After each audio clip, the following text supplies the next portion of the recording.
విద్యార్థిగా ఉంటూ రాయాలని లేక ప్రపంచానికి చెప్పాలని ఎందుకు అనిపించింది? ఏమిటి అంటే మిమ్మల్ని ప్రభావితం చేసిన విషయాలు ఏమిటి? సగనాగారం వచ్చిపోయేటప్పుడు హరిదాస, అవి వద్దన్న ఎదురొస్తా హరిదాస, తెల్లారిపోతుంది హరిదాస. ఊర్లో ఉన్నప్పుడు ఏ అవకాశాలు లేనప్పుడు పాట తోడైతుంది. ఇల్లు ఇల్లంటావు, ఇల్లాలు అంటావు, నీ ఇల్లు ఎక్కడే చిలుక, అల్లంత దూరాన వల్లకాటిలోన నీ ఇల్లు ఉన్నదే చిలుక. మీరు చెప్పిన తర్వాత చూస్తుంటే నాకు నా పల్లె, నా చెరువు, నా బావి, నా బాల్యం అన్ని చాలా గొప్పగా కనిపిస్తాయి. ఎట్లా పట్టుకుంటారు దాన్ని? ఆ మస్క చీకటి నాకు అలవాటు ఇప్పటికి కూడా. నేను ఏంటంటే పూర్తి వెళ్తూ పొదలపూట కూడా చెట్ల మధ్యలో తిరుగుకుంటూ రాస్తాను. ఈ రోజు కూడా రాసిన పొద్దున ఇట్లా తిరుగుతారా. అయితే ఒక వాక్యం 2 వాక్యాలు గొప్పదా చిన్నదని కాదు, ఏదో వస్తే రాస్తుంటా. పల్లె కన్నీరు పెడుతోంది ఆ పాట మాత్రం అట్లాగే ఉంది. ఆ పల్లె కన్నీరు ఏమన్నా ఆగిందా లేదా ఏమిటి? పైగా మీరు ఇప్పుడు రాజకీయ నాయకుడిగా కూడా ఉన్నారు. పాట కల్చర్, ఒక ఎవరి సెల్లు వాందే, ఎవరి ప్రపంచం వాందే, మానవ సంబంధాలు సరిగ్గా లేవు. పొలానికి పోతుంటే గోరటి వెంకన్న వందల వేల పాటలు రాసి తనే పాడి ఉండొచ్చు. అవన్నీ ఒకెత్తు, పల్లె కన్నీరు పెడుతోందో పాట ఒకటే ఒకెత్తు. అది తెలుగు పల్లె కాదు, యావత్ భారతంలో ఉన్న ప్రతి పల్లెకు ఈ పాట ప్రతినిధి. గ్రామీణ భారతం గుండె కోత. అలాంటి పాట ఎలా పుట్టిందో, పాట పుట్టి 4 దశాబ్దాలు గడిచాక ఇప్పుడు అదే పల్లె నవ్వుతోందో ఏడుస్తోందో తెలుసుకుందాం.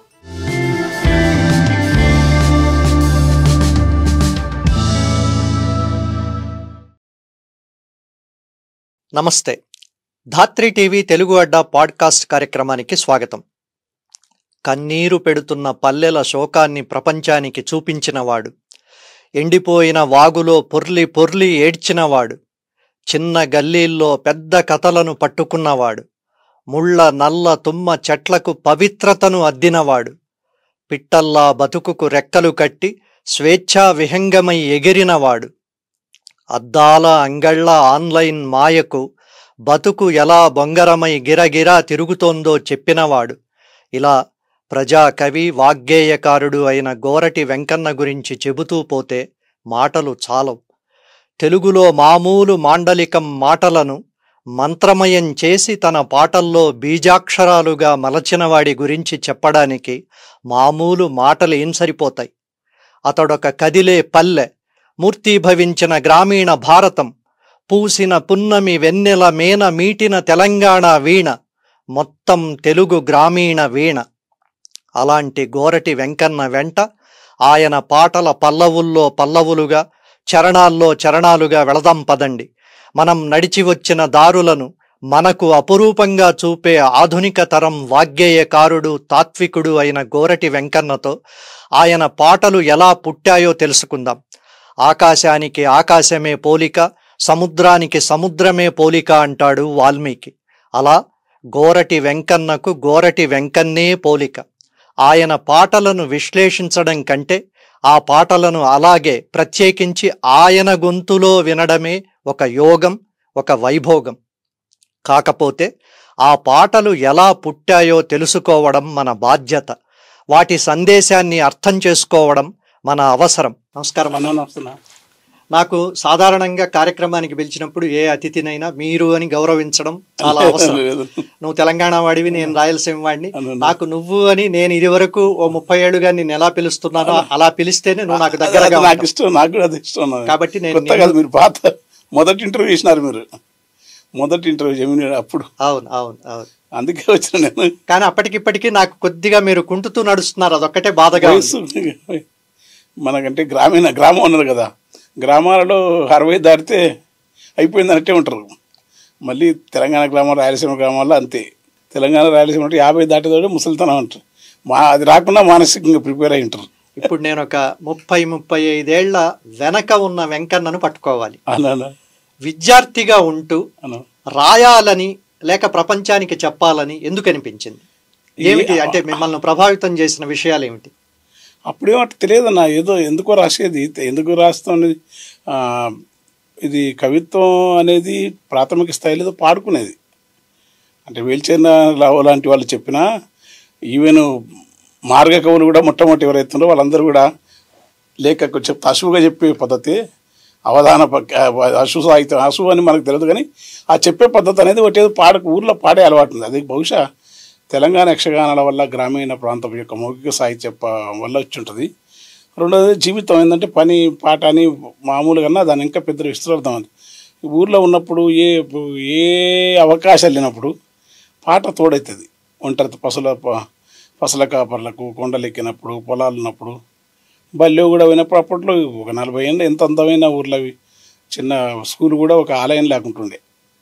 పెద్ద ఆధునికమైన కంప్యూటర్లు, సిస్టమ్, ఏసీ గదులు, రూములు లేకపోవచ్చు, కానీ బళ్ళోకి వస్తే అశుభ్రత, బళ్ళో ఉన్న యాప చెట్టు, ఎక్కడో ఒక మూలకు మామిడి చెట్టు, ఆ బళ్ళో ఉన్న సీతాబాయి, ఆ బళ్ళో పనిచేసే బెల్లు కొట్టే అటెండర్ తెల్ల బట్టలు కట్టుకొని ఒక అద్భుతమైన ఆ ఊరి గ్రామ పెద్దలాగుండే అటెండరే కట్టినారు. ఉపాధ్యాయులు, పాతకాలపు ఉపాధ్యాయులు. పైగా మాకు పరిచయం నాకు మొట్టమొదటి మా విజయనారాయణ శర్మ గారు రఘుపతిపేటలో, తర్వాత మా ఊళ్ళో బాబన్ పంతులు అంటుండే ఆయన. వాళ్ళంతా తెల్లటి బట్టలు వేసుకొని, ప్రజలు కూడా ఉన్నంతలో అంటే కాస్ట్లీ వాళ్ళంతా, కానీ వాళ్ళందరి ప్రభావం వల్ల ఏదో అది రాసినాము. అది అయితే చిన్నప్పుడు రాయాలని అనేది తెలుగు మాస్టర్ల ప్రభావం. ఇప్పుడు చెప్పాలంటే కవిత్వం రాయాలని తెలుగు మాస్టర్లు చెప్పడం. అప్పట్లో కృష్ణశాస్త్రి పాటలు చిన్నగా, ఎలదేటి చిరుపాట సెలయేటి కరటాల పడిపోవు విరకన్నే ఒలిపోవాలి, తీయని తేనె పోదేన సోనల ఓలే, తూగాడు తొలిరాకు దోనవు, తెలుపొద్దు తెమ్మరా తోవలో పైనమై పరిగెత్తు కోయిల పాట ఓలే, ఇట్లాంటి పాటలు. లేకుంటే కలభ్యంగమ పక్షముల తేలి ఆడి తారక మనలలో తారణై మెరిసి, మాయమయ్యదున నా మొదల గానమున మిగిలిదూనంలోన పైనమ్మ నర్చి మిన్నెల్ల వేరించి, అట్లా మెరుపునై మెరిసి, సినుకునై పాడుతూ చినుకునై పడిపోదు. ఇవన్నీ చిన్న అర్థం కాని దేవుడు. కృష్ణశాస్త్రి వల్ల నాకు చిన్నప్పటి పాటలు రాయాలి. యక్షగాన సాహిత్యం వీళ్ళ ప్రభావం. తర్వాత వచ్చేసి వెంకరెడ్డి సార్ ఎస్ఎఫ్ఐ పరిచయం అయిన తర్వాత గద్దరు, గూడంజయ్య గారి పాటలు, నాజర్ పాటలు, గద్దరన్న తర్వాత గద్దరన్న పాటలు, వంగపండు గారు లేటెస్ట్, అట్లా వాళ్ళ ప్రభావం. దానికంటే ముందంటే ఒక పరంపర మాకుంది. రాకమచల్ల వెంకటదాస్ గారు, వీపూర్ హనుమత్ దాస్ గారు, నారాయణ దాస్ గారు, కైవారం నారాయణ తత్తగారు ఎవరైనా వినిపడేది కానీ రాయలసీమ దగ్గర, కానీ లోతుగా వాటి గురించి తెలియదు. కానీ ఈ దున్నయి దాసు, చెన్నదాసు, మన్నెంకుడు హనుమత్ దాసు, అహ్మదుద్దీను, ఇలాంటి వాళ్ళ కీర్తనలు కొంత వినేది. అది ఎంతో ఆ ప్రభావం కూడా. తర్వాత యక్షగానాలు అప్పటికే మా ప్రాంతంలో, తెలంగాణ ప్రాంతంలో గడియారం రామకృష్ణ శర్మ శతపత్రంలో ప్రస్తావించిన కందాల రామాచార్యులు, రంగాచార్యులు వేసిన బెడదూరు రచించిన నాటకం చాలా సంస్కృత పద సమాస విషయం, చాలా నడక బాగుంటుంది. అంటే కొంత శాస్త్రీయమైన కుప్పం భాగవతం శైలి. ఆ నాటకం మా ప్రాంతంలో వేసేది. ఒకటి వాళ్ళు మాకు దగ్గరి బంధువులు కావటం, మా అత్తగారు వాళ్ళు కావటం, మా నాన్న కూడా అందులో పాత్ర వేసేది. అట్లా విరాటపర్వం, బెడదూరు హరిశ్చంద్ర, అలిరాని, శశిరేఖ పరిణయం, ఆ యక్షగానాలు, వాటన్ని ప్రభుత్వత ఒక అచల గురువుని క్లుప్తం ఎంత ఒక 10 సంవత్సరాలు చెప్పేంత సబ్జెక్ట్ అది. అచల గురువు వల్ల ఆయన ఇచ్చిన బీజాక్షర ఉపదేశం అవుతుందో మా ఫాదర్ కానీ, మా మామకు కానీ, మా ఊర్లో కొంత సకల సబ్బండుల నుంచి సవర్ణుల దాకా అందరికీ ఇచ్చేది. దాని ప్రభావం వల్ల ఏంటంటే అది పఠించాలనే కొంత అక్షర జ్ఞానం. ఇంకా చెప్పాలంటే మా ఫాదర్ మొదలు పాడే పాటల వల్ల నేను పాటలు రాయడం మొదలు. అంత అది పెద్ద సీరియస్గా సాహిత్య నేపథ్యం ఉన్న కుటుంబం కాదు. కాకపోతే మా నాయనకు మీకులాగా ధారణ ఎక్కువ. విపరీత ఒక్కసారి అంటే ఏకసంతాగ్రి. అది అతిశయోక్తి కాదు. అది సంస్కృత అక్షరం ముక్క రాకుండా కొంచెం రాసేది అని, కానీ సంస్కృత పద్యం అయినా సరే నిమిషంలో వాడేది. ఆయన శారద నిలదిందగన సార పటీల మరాల మల్లికార ఈ పద్యాలన్నీ చిన్నప్పుడు నేను మా ఫాదర్ దగ్గర ఒకటిని కాదు, తొండముని, ఏకదంతమును, తోరబు జైవామస్తమును, అవి తర్వాత ఇంకా చాలా పద్యాలు మా ఫాదర్ పడుతున్నాయి. ఆయన దగ్గర ఆయనకి ఎట్లయినది, అది ఏంది అర్థం అని తెలియదు, కానీ చిన్న చదువు నేర్పించినారు అప్పుడు. అట్లా నాయన వల్ల కొంత ఇక్కడింత అది కవిత్వం అని తెలియనప్పటి నుంచి ఏదో రాసేది అంతే. తొలిసారి ఇది నేను పాటగా పాడుకోవడానికి వీలుగా రాశాను అని ఎప్పుడు అనిపించింది? నేను 6th 7th నుంచి రాసేది. ఇది పాట కీర్తనలు రాసేది. ఇప్పుడు యాక్చువల్ ఆ కీర్తనల నుండే అది ఒక సందర్భంలో ఆ పుస్తకాలన్నీ ఒక బండి ఒకసారి అన్నీ తీసుకొని పోయారు. వేరే సందర్భం వచ్చేది. ఒక్క బండి 2 పనులు నా డైరీలో ఉండేవి.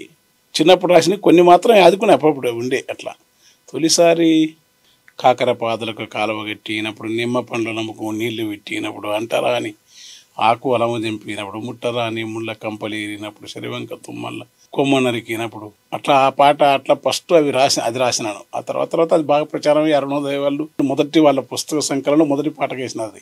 అది నేను బాల్యం రాసిన తర్వాత వాళ్ళు విన్న తర్వాత అట్లా అది ఒక పాట. నేను ఒక 30 ఏళ్లుగా మిమ్మల్ని మీ సాహిత్యాన్ని చూస్తున్నాను. మీరు నా శ్రేయోభిలాషి మిత్రుడు, మనం మాట్లాడుకుంటూనే ఉన్నాం. ఒక వాదన లేక ఒక వర్గం వాళ్ళు కాకుండా లెఫ్ట్, రైట్, న్యూట్రల్ అందరూ మిమ్మల్ని ప్రేమిస్తూ ఉంటారు. అంటే బహుశా ఒక యూనివర్సల్ కాన్సెప్టో ఏదో దాన్ని మీరు ఎట్లా పట్టుకోగలిగారు? చాలా మంచి ప్రశ్న. అందరూ నాకు కూడా వస్తుంది సరే. నేను కాన్షియస్ పట్టుకోలేను. అలా ఉన్నారా ఈ గాలితనం ఉంటుంది చూడు. అంటే సీరియస్గా దేనికి నేను సీరియస్గా అంటే ఒకటి మాత్రం ఒకటి సత్యం అంటే ఈ ప్రపంచంలో పూర్ణ సత్యం ఏది లేని లోతైన ఎరుకతో అని చెప్పలే, కానీ చిన్నప్పటి నుంచి నాకు ఉంది ఒక అభిప్రాయాన్ని కట్టుబంటే మిగతాది తప్పు కాదని. ఏది వాస్తవం ఏది అవాస్తవం కాదు, ప్రతిదీ పరస్పర ఆధారపూరితంగా ఉంటుందని మనం ఇప్పుడు చెప్పినా, అది మాధ్యమికవాదం అవి అని చెప్పినా అవేవి కాకుండానే నేను నా తత్వాలనే రాసిన. మీకు దీనికి సమాధానం చాలా ఇల్లుస్ట్రేషన్ అంటే ఉద్యమకాలంలో పాములు పుట్టలు హరిదాస నీకు పగదారులుగావు హరిదాస, చెట్లు సెలిమలు నీకు హరిదాస చెలికాళ్ళుగావురా హరిదాస, వచ్చిపోయేటప్పుడు హరిదాస సగనాగారో వచ్చిపోయేటప్పుడు హరిదాస అవి వద్దన్న ఎదురొస్త హరిదాస తెల్లారిపోతుంది హరిదాస, నీవు బయలెళ్ళిపోవాలి హరిదాస, చెట్టు మీదున్నట్టి కాకులు కొంగలు నీకంటే ముందుగా నిద్రలేసినావి, ఏటి కడ్డంబాడి ఎగిరిపోతున్నావి గూటిలో నీవింక హరిదాస, అట్లా గురుక విడితే ఎట్లా హరిదాస, కంటిలో సీకటి హరిదాస ఏ కాంతితో పోలేదా హరిదాస. మీ సమాధానం ఎక్కడ? కంటిలో సీకటి హరిదాస ఏ కాంతితో పోలేదా హరిదాస, మనసులోని సింత హరిదాస మంచి నిద్రైన పోలేదా హరిదాస, సింతలు సీకట్లు హరిదాసాని చిరుతలకు ధరువులే హరిదాస, మూట ఎందుకు వెంట హరిదాస దాంట్లో మురికి గూడుతదంట హరిదాస, మూట ఎందుకు ఎంట హరిదాస దాంట్లో మురికి గూడుతదంట హరిదాస, మోసుకొచ్చిందెంత హరిదాస నీవు తీసుకెళ్లేదెంత హరిదాస, చూసుకుంటే వింత హరిదాస శూన్యమే నీ బొంత హరిదాస, దాగుళ్ళు మూగుళ్ళు అన్నిటి దగ్గర వచ్చినట్టు వస్తా కానీ నేను దేంట్లో ఇమ్మడలేను. ఆ ఇమ్మడకపోవడానికి నా కఠినమైన క్రమశిక్షణ లేదు. నేను చాలా సులువు. శేషప్ప తల్లి గర్భము నుండి ధనము తేడెవ్వడు వెళ్ళిపోయేడినాడు వెంటరాదు, లక్షాధికారైన లవణ మన్నమే గాని మెరుగు బంగారం వెంగబోడు విత్తమార్జన చేసి. దాని సారం ఉంది, అంతకంటే అద్భుతంగా ఉంది. అంటే నాకు ఉదాహరణకి అంటే వాళ్ళు ఇది సిద్ధాంతం తప్పు ఇది కరెక్ట్, నేను దొరకపోయిన కారణం అంటే నాకు మార్క్సిజం ఇష్టం. పేదరికం పోలే స్వేచ్ఛ కావాలా. మరి కమ్యూనిస్టులో రామ్మనోహర్ లోయ గారు అన్నట్టు యుఎస్లో పోయి ఇంత మంచి అభివృద్ధి ఉంది, దేశం బాగుంది అని ఒకే పార్టీ ఉంటే ఎట్లనే డౌట్ వస్తుంది రామ్మనోహర్. అంటే ప్రజాస్వామ్యం, కార్మిక వర్గ సోషల్ అంటే నాకు కార్మిక వర్గ ప్రజాస్వామ్యం అని ఇష్టం. అట్లనే నాకు మొదటి నుంచి కూడా పూర్తి ఏకీభావం కానీ పూర్తి ద్వేషం లేదు. కాకపోతే అన్నింటిలో మంచిని ఏదైనా స్వీకరించాలనేది మా ఫాదర్. అంటే అందరిలో మనిషి చిన్నప్పుడే ఒక పద్ధతి అలవడిచినాడు. ప్రతి మనిషిలో ఏదో మంచి ఉంటుందిరా, ప్రతి మనిషిలో చెడు ఉంటుంది, మనిషిలో ఉన్న రక్త మాంస మూత్ర పురీషముల పాత్ర మేలి మీ బొమ్మలు గారు మెరుపుగారు హద్దు చేడితే మోహాందులు అవుతారు, అదుపులు ఉంటే ఉత్తములు అవుతారని చెప్తుంది. అట్లా మనుషులు అది కొంచెం నాకేంటంటే పూర్తిగా దేనితో కట్టుబడి. మహబూబ్ నగర్ మా కర్నూలు మధ్యలో కృష్ణానది పరివాహక ప్రాంతంలోనే శ్రీశైలము, దాసులు, తత్వాలు, వైరాగులు విపరీతం. ప్రతి ఇల్లు ఇల్లంటావు ఇల్లాలు అంటావు నీ ఇల్లు ఎక్కడే చిలుక, అల్లంత దూరాన వల్లకాటిలోన నీ ఇల్లు ఉన్నదే చిలుక, అస్థిరమ్మూలైన ఆస్తిపాస్తుల కొరకు గస్తీలు నీకేల చిలుక, జబ్బపుచ్చుక ఎముడు దబ్బు దబ్బు నాలాగా తబ్బిబ్బు పడనేల చిలుక. అసలు ఆ తత్వాలు ఉండేది. నాకు ఆ తత్వాలు ఏ స్థాయిలో ఉన్నాయో మీ వాటిల్లో కూడా అదే తాత్వికత కనపడుతూ ఉంటుంది. అది వచ్చినాను అంతే, అది చిన్నప్పుడు రాసేది ఇప్పటికి కూడా. మీరు పూర్తి గ్రామీణ ప్రాంతంలో పుట్టారు, గ్రామీణ ప్రాంతంలోనే చదువుకున్నారు, పేరుకు నగరంలో ఉన్న ఇప్పటికీ మీరు గ్రామీణ దాని చుట్టే ఉంటారు, మీ భావన ప్రపంచం అంతా. నేను అలా పుట్టి పెరిగిన వాడిని. కానీ మీరు చెప్పిన తర్వాత చూస్తుంటే నాకు నా పల్లె, నా చెరువు, నా బావి, నా బాల్యం అన్ని చాలా గొప్పగా కనిపిస్తాయి. ఎట్లా పట్టుకుంటారు దాన్ని అన్న? అప్పుడు ఏంటంటే నేను హైదరాబాద్ ట్రాన్స్ఫర్ భువనగిరి ఇక్కడ ట్రాన్స్ఫర్ చేసిన కదా, వాటికి దూరం మా ఊర్లో ఉండాలి, ఊరు నుంచి పోవాలని ఉద్యోగం అనేది. అమ్మ నాయన కొంచెం ఇంట్లో పేదరికం ఉన్న ప్రేమ ఎక్కువ ఉండేది. ఏనాడు చిన్నప్పటి నుంచి మా అమ్మ నాన్న కొట్టినలు కదా. తర్వాత మా అమ్మది ఆ ఊరేక మా బంధువులు, మా పెద్ద కమ్యూనిటీ మధ్యలో తాళాలు, వ్యవసాయ పరికరాలు, నాగన్లు, ఎడ్ల బండ్లు. ఎవరికైనా పెళ్లికి పోతే మా కమ్యూనిటీ మా వాళ్ళు పోతే, అరే వీళ్ళు ఇక్కడ జీతాలు నుండి తెచ్చిరా, ఇక్కడ సొంత బండ్లు, మా బండ్లు ఎడ్లు ఉన్నంతలో 6 ఎకరాలు 10 భూమి లేరు. ఎవరింట్లో పోయినా అన్నం తినొచ్చు. ఒక పెద్ద దాదాపు 50-60 కుటుంబాలు, ఒక 150, 200, 300 మంది అందరూ ఏదైనా కలెక్టర్ వేసినేసి వ్యవసాయం మంచి ఊరు అంటూ. తర్వాత మిగతా కులాలు కూడా మంచిగా ఉండేది మా ఊళ్ళో. మధ్య భూస్వామ్యం యొక్క కరుకుదనం లేదు. ఆ ఊళ్ళో ఉన్న భూస్వామి కొంచెం లిబరల్ అయిన, బహుశా గాంధేయవాది ఉంటాడు. తర్వాత నేను 40-50 ప్రాంతాలు పుడితే అవి ఆనాటి వెట్టి అవన్నీ చూస్తుంది. వెట్టిపోయి గాంధేయవాదం ఆదర్శాలు, గ్రామ స్వరాజ్యం, లేకుంటే విద్య, అందరూ చదువుకోవాలి, అంటరానితనం, పాపం, ప్రతి మనిషిలో దైవాన్ని సత్యమని పలకవాలి లాంటి బోధలు పాఠశాల గోడలపైన ఉండేది. అలాంటి వాతావరణంలో పుట్టిన 64-65 ఆ ప్రాంతంలో. కనుక ఇక నాకు మా ఊర్లో వాతావరణమే నన్ను ఇప్పటికీ పల్లె. అది అట్లా లేకుండా నేను చదువు కోసం మాపునారు పోయినా, ఈడపోయినా బాగా డబ్బులుండి ఎంజాయ్ చేసి ఒక మంచి అప్పటికే మంచి పల్సర్ బైక్ వేసుకొని, లేకుంటే ఏమానో హీరో ఉండేసుకునే అవకాశం లేదు, సైకిలే లేకుండేది. పోనీ మంచి ఇళ్లలో ఉండి పాలరాతి ఏసీ రూమ్లో ఉండే పరిస్థితి లేదు, ఉండేది. ఎక్కడ పోయినా ఊర్లో చెట్లు, గాలి, మా ఇల్లు మట్టి మిద్దైనా ఆనందంగా ఉండేది.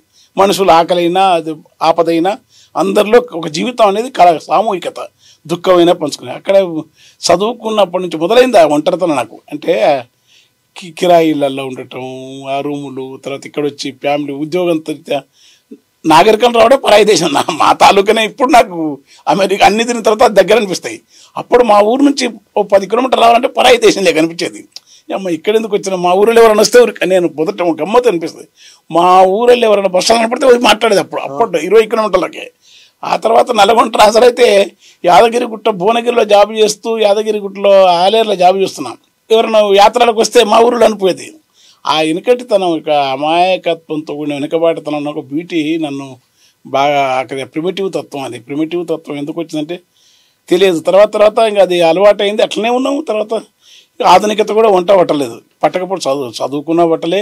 పైగా నేను చదివిన పుస్తకాలు కూడా నేను చదివితే పద్య కావ్యాలు, దూరు రామరెడ్డి పద్యాలు, జాషువా, కేశవరెడ్డి నవలు, నామిని, అంతములేని ఈ భువనమంతయు పురాతన పాంథశాల విశ్రాంతి గృహంబు అందు ఇరు సంజలు రంగుల వాక్యుడు పరాక్రాంతులు జిమిషీడులు వేనవేలుగా కొంత సుఖించి పోయిరెటకో పెరవారికి చోటు సంగు. అట్లాంటి పద్యాలు ఆయన అన్నీ నేను ఆ రోజుల్లో కొనుక్కొచ్చుకునేది. తర్వాత నవలలకి వినంత రావేసి నామిని, కేశవరెడ్డి, శ్రీపాద, ఉన్నవ లక్ష్మీనారాయణ నవలలు, ఇవన్నీ కూడా గ్రామ జీవితం నేపథ్యంగా ఉన్నాయి. నేను ఆంగ్లం బాగా పరిచయం అయ్యి విపరీతంగా నీకు డిటెక్టివ్ ఆంగ్ల సాహిత్యం లేకపోతే వాటి మీద లేదు. ఆంగ్లం తర్వాత అర్థమైంది, ఇప్పటికి కూడా డిక్షనరీ పెట్టుకుందా. అది రాకపోవడం నేర్చుకుంటే నేను 1 సంవత్సరం నేర్చుకోగలను, ఎందుకంటే ఇంగ్లీష్లో బాగున్నాయి. అది స్లో అవుతుంది. ఇంకా ఈ వాతావరణంలో దానికి అడిక్ట్ అయినాను. ఊరు, ప్రకృతి, చెట్టు, చింతవలు. నాకు ఇక్కడ ఏదో ఫ్రూట్, ఇప్పుడు పెద్ద కివి ఫ్రూట్ వచ్చిందనుకో, అది దాన్ని కివి ఫ్రూట్లో లేకుంటే అందమైన ఇంకేది యాపిల్ కాశ్మీర్ యాపిల్ లేకుంటే నయాగర్ యాపిల్ వచ్చిందనుకో, ఆ సీతాఫలం చూస్తేనే నాకు మురిపోయి అనిపిస్తుంది. మా ఊళ్ళో మామిడికాయ, పుల్ల మామిడికాయ చూస్తేనే అనిపిస్తుంది. తర్వాత నేరేడు, ఉడిపిల్లు, ఎడిసలు, ఆ చెట్లు, ఈ చెట్టు పండ్లు, జానలు, అవన్నీ కూడా నాకు సాధ్యం. అది ఎందుకు వచ్చినట్టు తెలివితో చేయలే. ఏదో ఇవి తెలివి పచ్చనలు అయితే ఇవి పబ్లిసిటీ అయితే కూడా తెలియదు. నాకు నేను పాడుకోనికి రాసుకో చాలా ప్రపంచం అర్థం కంటే తర్వాత వీటికి వచ్చినాక, పాపులారిటీ వచ్చినాక నాకు అది ఎట్లా దాని నుంచి ఎంత జాగ్రత్తగా ఉండాలనో తర్వాత తెలిసిందని నేను పాడుకోనికి రాసుకున్నాను. నేను నాకు ఏది అనిపిస్తే అది రాసుకున్నా. తర్వాత లోకం ఎంత స్వీకరిస్తానని కూడా నాకు తెలియదు. లోకం ఎంత అభిమానిస్తుంది, దీనికి పచ్చలు అవుతాయి, 4 డబ్బులు వస్తాయి, సినిమాలకు వస్తాయి, తర్వాత మీలాంటి వాళ్ళతో పండితులు సాహిత్యం. నేను కూడా ఎంఏ తెలుగు చదువుకున్నాను. ఆ చదువుకున్న వీటికి ఇంత ప్రాపులాట్ ఉంటుంది లేదు. అంటే పాతకాలం మా దగ్గర ఉన్న కవులు కూడా వాళ్ళు ఏమైనా పద్యాలు రాస్తే నలుగురు కూర్చొని చదువుకోవాలి. లింగమూర్తి పద్యాలు, లేక చంద్రయ్య గారు ఆ సత్సంగము ఆ కవులకు మధ్య రాసుకొని ఉండేది. ఆ సాహిత్య లోకలు 50 మందో 100 మందో వారి కథ అట్లనే ఉండేది. అంతే తప్ప ప్రపంచం దీంతో ఆ ఊర్లో వేసేం వేస్తే ఆ ఊరు మంది చూస్తారు. అదే అంతర్జాతీయ వేదిక, అదే నోబెల్, అదే ఆ ఊరి వేదిక పైన పాడితే అదే ఇంటర్నేషనల్ వేదిక, అదే ఆస్కార్ అవార్డు వాళ్ళకు. అదేమీ లేదు, అంతకంటే ఏం లేదు. అట్లా చిన్నపాటి ప్రపంచంలో తమను తాము చూసుకునే ఒక సంస్కృతిని తెలిసో తెలియకొచ్చింది. అది దాన్ని బ్రేక్ చేయలేకపోయినాయి ఏవి. కారణం నేను ఎదుగుదలకు సంబంధించిన కల్చర్ లేకపోవడం, నేను ఎదగాల నా ఇలాంటి వ్యక్తివాదం, ఇప్పుడు కెరీరిజం అది కూడా లేదు అప్పట్లో. నేను ఒక దశలో ఏం కావాలి, నీవేం కావాలంటే ఏదైతే టీచర్ అవుతుంది, ఉద్యోగం కోఆపరేటివ్ వస్తుంది, ఇంత చిన్న ఇల్లు కట్టుకుంటాం, ఊర్లో మొట్టమొదటి అనుకునే ఊర్లో కట్టుకుంటాం ఇల్లు అనుకునేది. ఊర్లో ఎట్లా ఎంత నడుచుకుంటాం కనుక నేను దానికి మీరన్న ప్రశ్న గ్రామం అలా ఉండబట్టే మాకు ఇంత పెద్దగా గోరటి వెంకట, లేకపోతే అసలు ఈ కార్యక్రమానికి మిమ్మల్ని పిలవాల్సిన అవసరం కూడా ఉండేది. అయితే మిమ్మల్ని ఇలా కదిలించగానే అది పాటల ప్రవాహం, గంగా ప్రవాహం. అందులో పలుకుబళ్ళు ఉంటాయి, మాండలికం ఉంటుంది, మనిషి జీవితానికి సంబంధించిన సకల ప్రపంచము అందులో ఉంటుంది. కాబట్టి అన్నీ నేను టచ్ చేయలేకపోవచ్చు, కానీ ప్రధానంగా కొన్ని అనుకున్నవి. గోరటి వెంకన్న అంటే పల్లె కన్నీరు పెడుతోంది.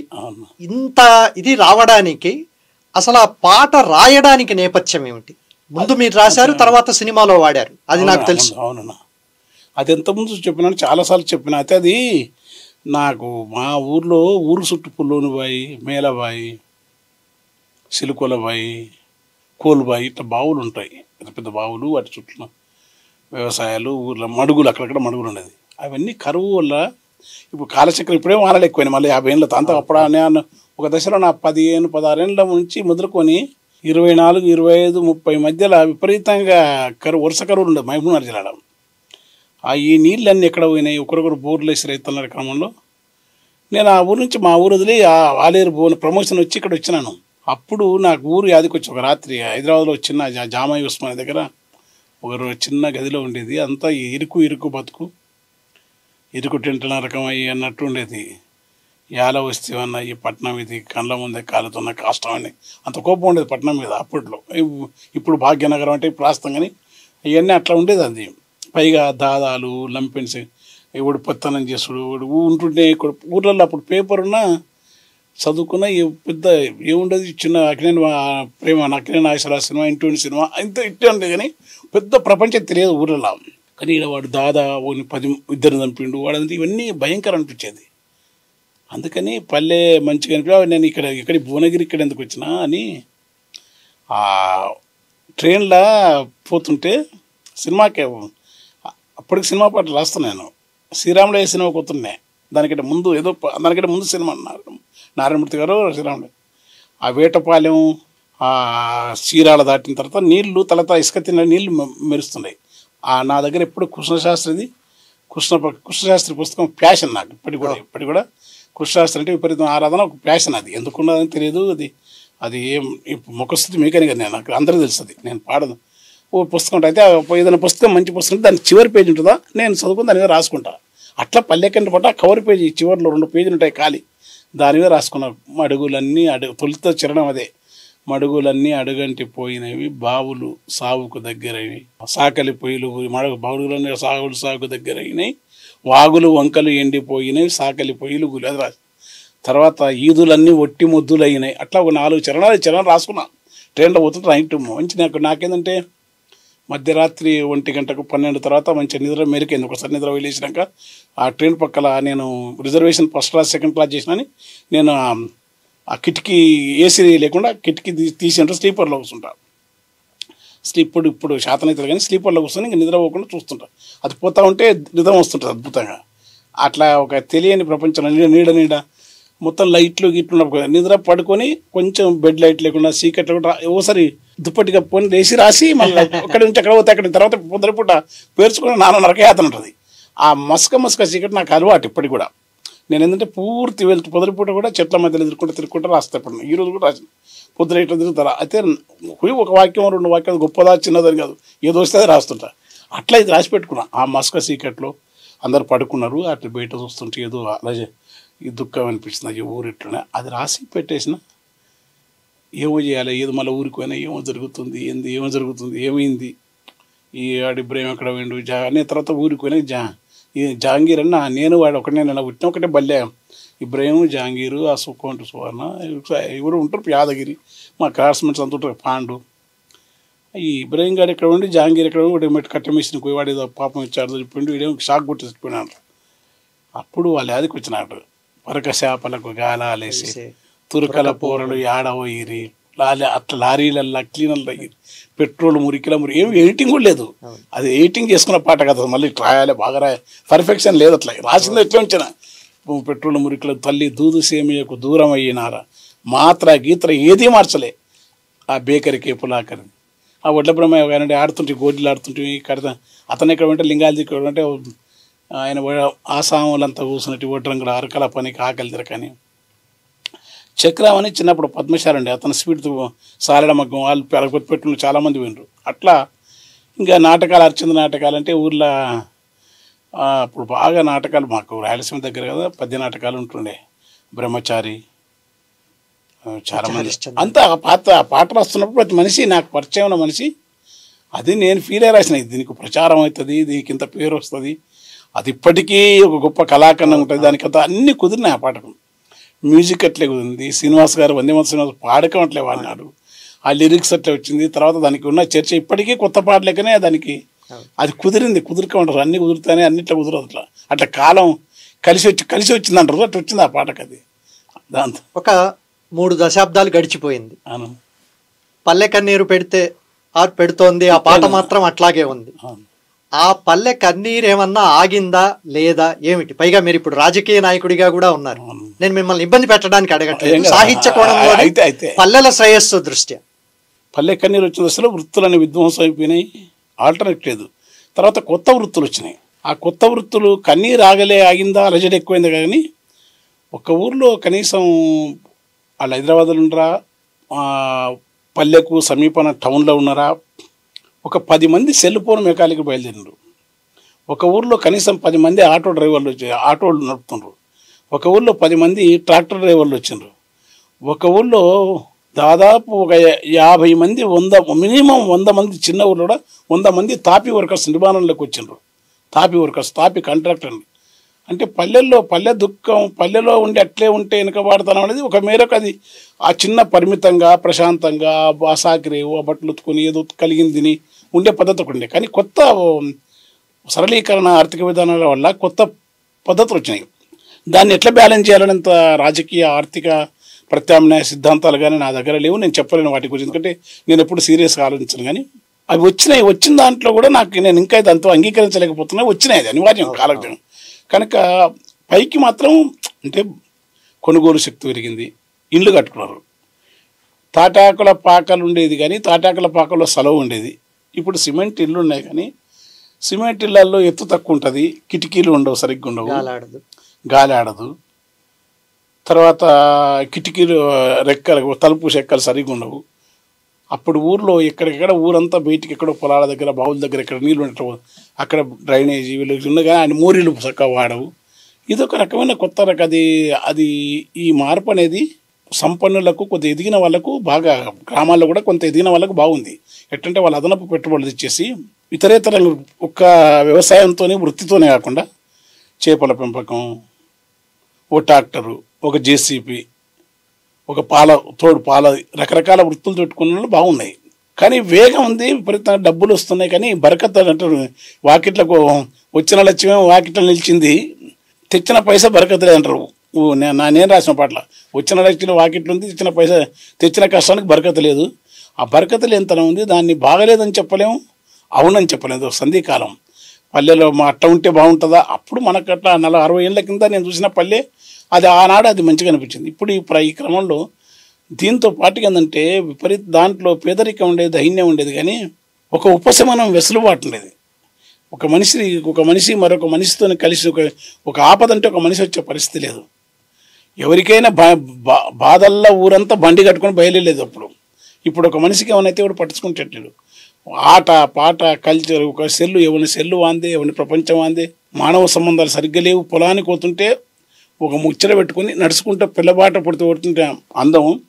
స్త్రీలైనా పురుషులైనా ఆ ఊరు ఆ కథ ప్రతిదాన్ని ఒక పాఠశాల లాగా. అంటే గురువు ఎట్లయితే ఒక అగ్రికల్చర్ విద్యార్థి రకరకాల వంగడాల పేర్లు చెప్తారో, పక్షి శాస్త్రవేత్త రకరకాల పక్షులు చెప్తారో, తన చుట్టూన్న పరిసరాల గురించిన ఒక జ్ఞానాన్ని తెలియకుండా ప్రజలు ఒకరి ద్వారా ఒకరికి పాఠశాలగా ఉండేది. పిల్లబాట అది ఒక పాఠశాల. పిల్లబాట మీరే అన్నారు కదా, కంచరే తీపిఓలేలో మేకలకు మేత పెడుతూ ఉంటుంది, ఆమెకి ఏకంగా మేఘమే గొడుగయి నీడ పెడుతోంది. అది లేదు, అది అన్నీ పోయినాయి. తర్వాత దీనికి తోడు ఊర్లలో సెల్యూట్ అవ్వాలి రకరకాల. కానీ అది బాగుందా బాగాలేదని చెప్పలేక నేను సాహసించను. కానీ అది కొంచెం మీరు అన్న ప్రశ్న సందిగ్ధంలో సంధి కాలం ఉంది. అది అభివృద్ధి, ఇది దాన్ని బ్యాలెన్స్ చేయాల్సిన పద్ధతి.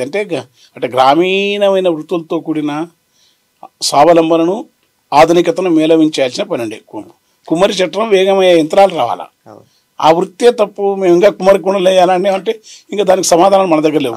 కలెక్టర్ అయితేంది నా దృష్టిలో ఏంటంటే నేనేదంటే కలెక్టర్ అయినా కుమ్మరి కుండ చేసినా గోరటెంకన పాటలు వాడినా, లేకుంటే గోరటెంకన ఇంత టీవీలో వచ్చినా సినిమాలు వచ్చినా, లేకుంటే అమెరికా ఫ్లైట్కి పోయినా ఊళ్ళో వెనకట్టున్నా అదేమి హెచ్చు తగ్గుల మానవ జీవితానికి ఏది తనకు అవసరం, ఏది హితకరం అది మా తప్పయి హోదా కెరీర్ పెట్టుబడిదారు సమాజం సృష్టించిన విపరీతమైన వ్యక్తివాదం బలపడ్డది. ఈ బలపడ్డదంటూ నాలాంటోడు పాటలు రాసుకుంటాడు, సాహిత్యాన్ని ప్రాథమికంగా సాహిత్య రంగం పట్ల ఆరాధన ఉన్నవాడు. నేను వాటి గురించి సాధికారికంగా చెప్పలేను. కానీ నాకైతే వ్యక్తిగతంగా అప్పటిదే బాగుంది. నేనే కాదు, మా పిల్లలు కూడా ఇంజనీరు అమెరికాలో ఉండకుండా అప్పుడే బాగుంటుంది నాన్న అనేది ఒక మాట అంటారు. అది మిగతా వాళ్ళకు ఇంపు కాకపోవచ్చు. నాకు మీ గేయ కవితలు కావచ్చు, గేయాల్లో కావచ్చు, వచన కవితల్లో కావచ్చు, ఇది ఇష్టం ఇది కాదు అని నేను చెప్పలేను. ఎందుకంటే నేను సాహిత్య విద్యార్థిని, గ్రామీణ సౌందర్య పిపాసకుడిని. కాబట్టి నాకు ప్రతిదీ నా కోసం నేను చూసిన పల్లెను, నేను చూసిన బావిను, నేను చూసిన పొలాన్నో, నేను చూసిన కరువును నేను ఎలా చెబుతానో అలా మీరు చెప్తున్నట్టు అనిపిస్తుంది. అలా ప్రతిదీ నాకు ఇష్టమే. కానీ వానొచ్చనమ్మ వరదనొచ్చబా అది వింటున్న ప్రతిసారి నా చుట్టూ ఒక వాన అలా కమ్ముకుని వచ్చేసినట్టు ఉంటుంది. దాని నేపథ్యం ఏమిటన్నా? ఇప్పుడు పిల్లలకి హైదరాబాద్లో క్రికెట్ ఎప్పుడు వస్తుంది పెద్ద ఆనందం, లేకుంటే ఎగ్జిబిషన్ గ్రౌండ్ ఏం పెడతారు దాన్ని ఏమంటారు, దాన్ని ఏదంటారు దాన్ని మంచి నుమాయిష్ ఎప్పుడైనా ఆనందం. మాకేం ఆనందం, వాన వస్తే రేపు వానకు ఆ కంప ఎగురుకుంటే గాలికి తిరుగుతుంటే, వాన గాలి పొద్దుగింతలేలా మేఘాల దగ్గర అవుతున్నాయి. తాటి మట్టకు పెట్టుకొని ఇట్లా తిరుగుతుంటాయి కదా, ఆ గాలికి అది తిరుగుతుంటాయి. ఆ వాన గాలి వచ్చే ముందు మామిడి పండ్లు తప్ప రాలిపడుతుంటాయి. అంటే కుర్తిని కార్తి రాకముందే ఆ మామిడి పండ్లు గాలికి పెద్ద పెద్ద చెట్లు కదా రాలిపడుతుంటాయి. ఇవన్నీ ఆనందం చిన్నప్పటి నుంచి వానలు అవుతున్నాయి. అది నాడు వానకు దర్శినప్పుడు రాసిన అంతే. అది దర్శినప్పుడు నాకేందంటే ఆ చిన్నప్పుడు నేను అన్నీ అందులో నేను అనుభవించినాయి. గువ్వగు అది రాసినప్పుడు పెద్ద అసలు అదే నాకు అర్థం. ఇప్పుడంటే ఇప్పుడు రాస్తున్నప్పుడు ఓహో ఇటు రాయాలి కదా అది కొంచెం జాగ్రత్త. అసలు ఏది నాకు తెలియకుండా రాసినాయి అవన్నీ. ఒక్క వాక్యం కూడా అంటే మీరు నమ్ముతారా, వాన పాట 10-12 నిమిషాలు కూడా ఎక్కువ తీసుకోలే. గద్ద గూటిలోని గడ్డిని జరిపింది, గువ్వ గూటి గులక రాళ్ళను జరిపిందన్న తడిపిందని. ఆ జరిపిందని ఎందుకన్నా డిఫరెంట్గా చెప్పాలా, మళ్ళీ పునరుక్తి రాకూడదని అనలే. అంటే కింద రాళ్ళుంటాయి, నీళ్ళు వచ్చినప్పుడు అది దృశ్యం నాకు కనపడుతుంది. అట్లా అనుభవంలో దున్నపోతులనేమో దుంకులు అన్నీ నేను చేసిన పనులే, అవన్నీ చూసినవే, అన్నీ చెప్పిన అట్లే చేసిన అన్నాడు. అయితే ఎర్ర భూముల నెర్రలన్నీ ఊడిసినది, రేగడి నీళ్ళను మాగాని చేసింది, తువ్వగడ్డల కవ్వాతు చేసింది. అసలు ఇందులో ఇట్లా వాటన్నిట్లో మీరు సౌందర్యాన్ని చూస్తున్నారు, అక్కడ జరిగిన మొత్తం ఆ ప్రకృతిని అంతా పట్టుకున్నారు. అది అంతవరకు నాకు కూడా అది ఉంది. మీరు పాటలో చెప్తారు, మహా అయితే నేను వచనంలో ఒకవేళ ప్రయత్నిస్తే రాయొచ్చు. కానీ అది అక్కడి నుంచి వచ్చిన తర్వాత చివరకు తీసుకెళ్ళి దాన్ని మూసీలో కలిపి అది ఎట్లా పాడైపోయింది అన్నది ఒక చరిత్రగా రికార్డ్ చేశారు. అది అంటే నాకేందంటే ఒక మంచి రమణీయమైన దృశ్యం కనపడుతుంటుంది. ఎప్పుడు మీరేం మాట్లాడుతుంటే మీరు మదన్ అంటే నాకు కనపడుతుంటుంది మనిషి. అన్న ఈ స్టూడియోకి తీసుకొచ్చే కదా ఏదో ఏదో ఉంటుంది నాకు మనసులో. ఈ వాన ఎంత బాగున్నది, మూసి మీద వాన పడితే ఎంత. ఇప్పుడు వాన వచ్చేటాడు మామిడి చెట్ల కింద, మెరుపుల కింద, ఆలయాల. ఇప్పుడు వాన పడుతుంటే జారుతుంటే మెట్ల నుంచి మన అమ్మ నాన్న మేక పిల్లకు పశువుల దిక్కు చిన్న పొయ్యిలో వేడి ఉన్నప్పుడు వేరుంటుంది అమ్మ ఏదో రాస్తుంటే. కానీ ఆ మూసి దగ్గర లివాడి చదువుతుంటే గబ్బు వాసన వస్తుంటే వాన పడుతుంటే ఎంతో భయంకరంగా ఉంటుంది. అది నాకు ఇక్కడ 2-3 సార్లు నగరం మీద అది తీసుకొచ్చి వేసిన. అది కావాలని కూడా అది నేను అనుకున్న తర్వాత మూసీకి ఎట్లా వచ్చింది, పారాడి గోదావరిలో కలిసి. సీతమ్మ అంటే నాకు ఇష్టం కనుక సీతమ్మని ఎప్పుడు ఆరాధించినట్టు నాకు. అందుకే పారాడి గోదావరిలో కలిసి సీతమ్మ పాదాలు శిరస్సు నుంచి తాకింది, వాన అక్కడ తగిలిందని చెప్పి వంకలు డొంకలు వనములే కృష్ణమ్మ ఒడికి దుందుబి తలకట్టి మా వాగది. మా దుందుబిలో తెల్లని ఇసుక, మెత్తని ఇసుక, అపర గోదావరి లాగుంటుంది. అక్కడ వాన వస్తుంటే తడుస్తుంటే నీవు మొత్తం వాన, భూమి, నీవు వాగు ఇసుక సైకత, ఆ ఇసుక వాగు నదీ సైకతం, మనిషి అన్నీ ఒకటే అవుతాం, కలిసిపోతాం. అవి ధరిస్తుంటే అదే వణుకుతున్నావా, ఇసుక వణుకుతుందా, మనం వణుకుతుందా లేదు. పైగా తలతలత నీళ్లు మంచి ప్రశాంతంగా వారిని లేదు వానశీలు పడప్పుడు అది తెగురుతుంటాయి. మన నెత్తిన పడ్డప్పుడు అంటే మన చుట్టూ ఉన్న పిల్లలు వాళ్ళు పల్లె పిల్లలు లేకుంటే ఒక స్త్రీ మీదనే వాన పడదు అనుకో, ఆ వాగు మీద స్త్రీ మీద పడ్డప్పుడు వాన ఎంత అద్భుతంగా ఉంటుంది. అంటే ఇసుక తడిసిన ఇసుక ఒక అందం ఉంటుంది, ఎండిన ఇసుక ఒక అందం ఉంటుంది, ఓ సుడిగాలిస్తే అందం ఉంటుంది. అప్పుడు ఇదంతా నాకు ఆ దుందుబి తలకు అంటే దుమ్మంతా ఇంకా దాన్ని ఎంత ఏం చేయాలి అని చెప్పి అప్పుడు ఏం చేయాలని కూడా రాలే, దబ్బున మూసికి వచ్చిన. అది నేను అది పెద్ద పనుకోనేలే అది ఇప్పుడు అదే అన్నిసార్లు టేస్తామా మట్టపడాలి కదా అని ఇప్పుడు నాకు అనిపిస్తుంది. ఈ సందర్భం వచ్చింది కాబట్టి కంచెరేగి తీపి ఓలే అనే ఒక గ్రామీణ మహిళ సౌందర్యంలో ఇంత అందంగా, ఇంత గొప్పగా, ఇన్ని ఉపమాలంకారాలతో చెప్పచ్చా అని నేను విన్న ప్రతిసారి ఆశ్చర్యపోతున్నాను. ఆ గడ్డిమోపు, చెమట చుక్కలు, అదేమో హారంలాగా కావడము, ఆమె ఆకు తెంపి మేకలకు పెట్టడము, ఆమె మీద ఎండ పడకూడదని మేఘాన్నే మీరు గొడుగుగా తెచ్చారు. అది కూడా మంచి. అది మా తన ఒక పాప ఉండే, ఆ పాప ఆమె గురించి రాసిందైతే చాలా ఇష్టం నాకు. అంటే ఒకటి నాకు అప్పటి నుంచి విప్లవ సాహిత్యంలో కన్నులెట్టు భావంతులు ఇట్లాంటి మేము కూడా తెలంగాణలో తప్పక రాయాల్సింది. ఆ రాయకుండా ఉంటా ఆ పేదరికం వల్ల. పైగా నాకు ఇది ఒకటి ఉంది, నండూరు సుబ్బారావు, కొనకళ్ళ వెంకటరత్నం వీళ్ళ గురించి పరిచయం తక్కువ, కానీ కృష్ణశాస్త్రి ప్రభావం ఉంటుంది. ఒక స్త్రీ అంటే వాళ్ళంటే అట్లా రాస్తారు, మనం ఏం చేయాలి మనకు తెలిసిన అనేది ఒకటి. రెండోది ఆ మోడలు బహుశా ప్రబంధ కవుల ప్రభావమే ఉంటుంది.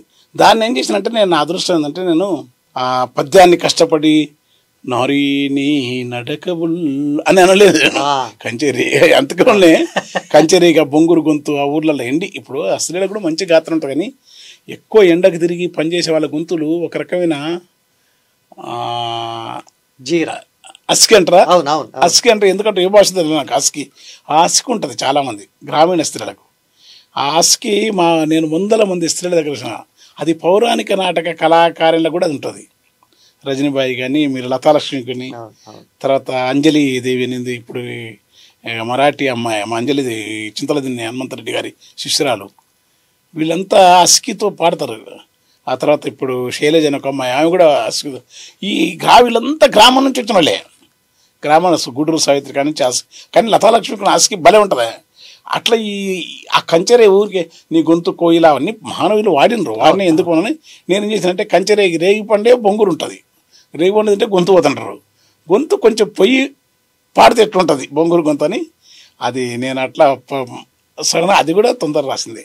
అది అసలు అది దానికి ఆ పాటకు లేట్ లేదు. చాలామంది నేను రాసినాకే అనిపిస్తే అయ్యో మా సినిమాకి మా సినిమా అన్నీ ఎప్పుడు ఉంటుంది సినిమా కాదు. ఆయన వేరే మిత్రుడు అరే మా సినిమాకు నేను అడుగుతారు పాట అడితే నేను వినిపించాను కదా, నా సినిమా కోసం రాసినగా అంటాడు. నేను సినిమా కోసం రాసింది కదా. అది మీ నోట్లో ఒక చరణమైన వినాలి. అది కంచెరేగి తీపి ఓలే లచ్చుమమ్మో నీ కంఠమెంత మధురమో, కంచెరేగి తీపి ఓలే లచ్చుమమ్మో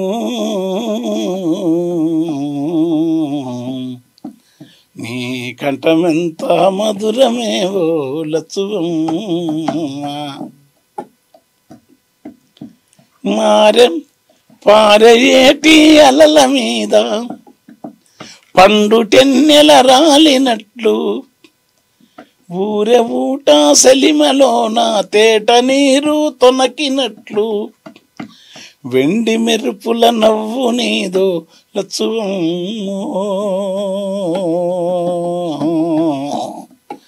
నీదెంత చక్కని రూపమేవో లచ్చు మంచ ఎక్కి కేక వెడితే కంచి మేకలు చుట్టూ చేరును నీ అల్లరిని ఆ లేగదూడలు ఒళ్ళెకొచ్చి ఒదిగిపోవును పాలిపోయిన కందిసేనే లచ్చువమ్మో నువ్వు పాట వాడితే పూత పడుతుంది లచ్చువమ్మ అట్ట పెద్ద ఉంటది. అది అందులో కూడా పొడయండా పొద్దు అది పొడయండా నీ మీద ఎందుకంటే ఆ పొద్దే ముద్ద గోరింటనే కదా నాకు వెంటనే వాళ్ళ దాని ప్రాసాక్షరం వస్తుంది పొడయండా నాకు భాష ముందు నడుస్తుంటది. అది అదృష్టం ఏంటంటే నాకు ఏంటంటే చాలా నాకు ఆ పదం నేను ప్రాస ఒకటి ఇస్తే పదాలు అంటే దాంట్లో పోలికలు ఆటోమేటిక్గా పడుతుంటాయి అంతే. అది అన్నిసార్లు వస్తాయా రాదా అనేది నేను అన్ని పెరిగిన వాతావరణం కూడా వాతావరణం జీర్ణించుకున్నాను. వేరేదేం పట్టదు, వేరే పని ఏం చేయలేదు. సూర్యుడిని తెచ్చి మీరు అక్కడ కోటి మీద పెట్టేశారు. అది పొద్దే ముద్ద అలాంటి దాని విశ్లేషణ చేసేవాడైతే దాని మీదే రాయాలి, ఇంత పెద్ద వ్యాసం రాయాలి. అలాగొక మన మిత్రులను రాస్తుంటారు. అప్పుడే పొద్దంటే పొడేయండి అట్లా వచ్చిందంతే. తొలి దశలో కొంత ఉద్యమ స్వభావము లేదంటే ఉద్యమాలకు ఊపిరులూదిన పాటలు ఎక్కువ వచ్చినట్టున్నాయి. ఉన్న ఏకనాథ ముత్తలు అదే ఉంటుంది. అప్పుడు అంటే కమ్యూనిస్ట్ పార్టీ అక్కడ తెలంగాణలో ఈ దైన్యత వల్ల కమ్యూనిస్ట్ పార్టీల ప్రభావం నుంచి తప్పించుకోలేదు. పైగా రచయితలు కవులు సున్నితమైన వాళ్ళు కదా, కంపల్సరీ ఇక్కడ ఏ కవి అయినా సరే ఆ కమ్యూనిస్ట్ వాతావరణం దగ్గరగా ఉంటారు. ఆ తర్వాత ఇప్పటికీ అప్పటికి వాళ్ళ పట్ల ఆరాధన ఉంటుంది, కానీ దాని ఆచరణ అదంతా మన అదే కదా, అంతవరకే కాదు కదా.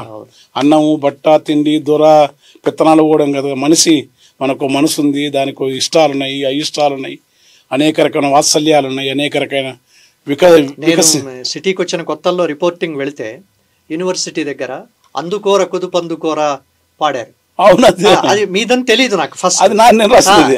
పిల్లలు పాడి బయటకు వచ్చాక ఇది బాబు ఇక్కడ ఎవరు ఇది రాసింది అని అంటే మాది కాదు ఇది గోరటి వెంకన్న. అసలు అది ఇట్లా పనులను నేను ఆ పాట రాసినప్పుడు అది చెప్పాలి, చాలా మందికి అర్థం కాదంటే సత్యం రాసిన మండల కమిషన్ అనేది ఒక అంశం. అంటే ప్రజలు చేసే పనులు ఉన్నాయి చూడు. నాకు వృత్తుల పట్ల మమకారం. ఊర్లో కుమ్మరోళ్ళు కుండలు చేస్తున్నా, ఏవో సాకలు బట్టలు వస్తున్నా, లేకుంటే ఉన్నాయి. అయితే ఆ పాట పల్లె కంటే ముందు పాట అది. ఆ వృత్తులను అవమానించినట్టు, చెప్పులు పాలిష్ చేస్తున్నట్టు, ఆడ బండేసి బట్టలు వస్తున్నట్టు, రిజర్వేషన్ పెరగడం అది కూడా నాకు ప్రశ్నగా. అవి రాజకీయ అంశాలకు ఎక్కువను. అవి ఎట్లా అవమానిస్తారు? ప్రతిభ లేదనుకుంటే అది ప్రతిభ కాదనుకుంటారు. ఎట్లా ఈ పనుల వల్లే కదా ప్రతిభ వచ్చింది. ఈ పని ప్రకృతి నుంచి నేర్చుకుని ప్రకృతి పని అక్కడ రాసినది. ఎప్పుడు 40 ఏళ్ళ కింద అది 1988 నాటికి రాసిన పాట అది. చాలా యూనివర్సిటీల్లో అది అసలు మారుమోగిపోయి చాలా. అప్పుడు వీరన్న మహానుభావుడైన ఉద్యమకారుడు చైతన్య వీరన్న వాళ్ళిద్దరూ పాడితే ఆ పాట ఆయన వాడి పాపులారిటీస్ నేను రాసి పాడపోయేది. ఉద్యమ గీతాలు ఏవి ఆనాటి పరిస్థితుల్లో రాసేది నేను. కానీ ఏ పాటలైనా ప్రజానాట్యం అయితే ఇప్పుడు పల్లి నరసింహ వీళ్ళు, సిపిఎంలు కొందరు వెంకటరెడ్డి లాంటి వాళ్ళు, పాత సింగర్సు, ఎంఎల్ పాటలు విమలక్క అరుణోదయాలు వీళ్ళు అట్లా పాడేది. తర్వాత ప్రజాకాలం అంటే జనాటం వాళ్ళు నా పాటలు తక్కువ. నేను వాళ్ళతో పెద్ద పరిచయాలు తక్కువ ఉండేది, గద్దరలతో తప్ప. వాళ్ళతో ఉంగపొండ కడితే మంచిగానే ఉండేది. ఎందుకంటే ఉంగపొండ నాలాగా కొంచెం ఫ్లెక్సిబుల్ ఆయన.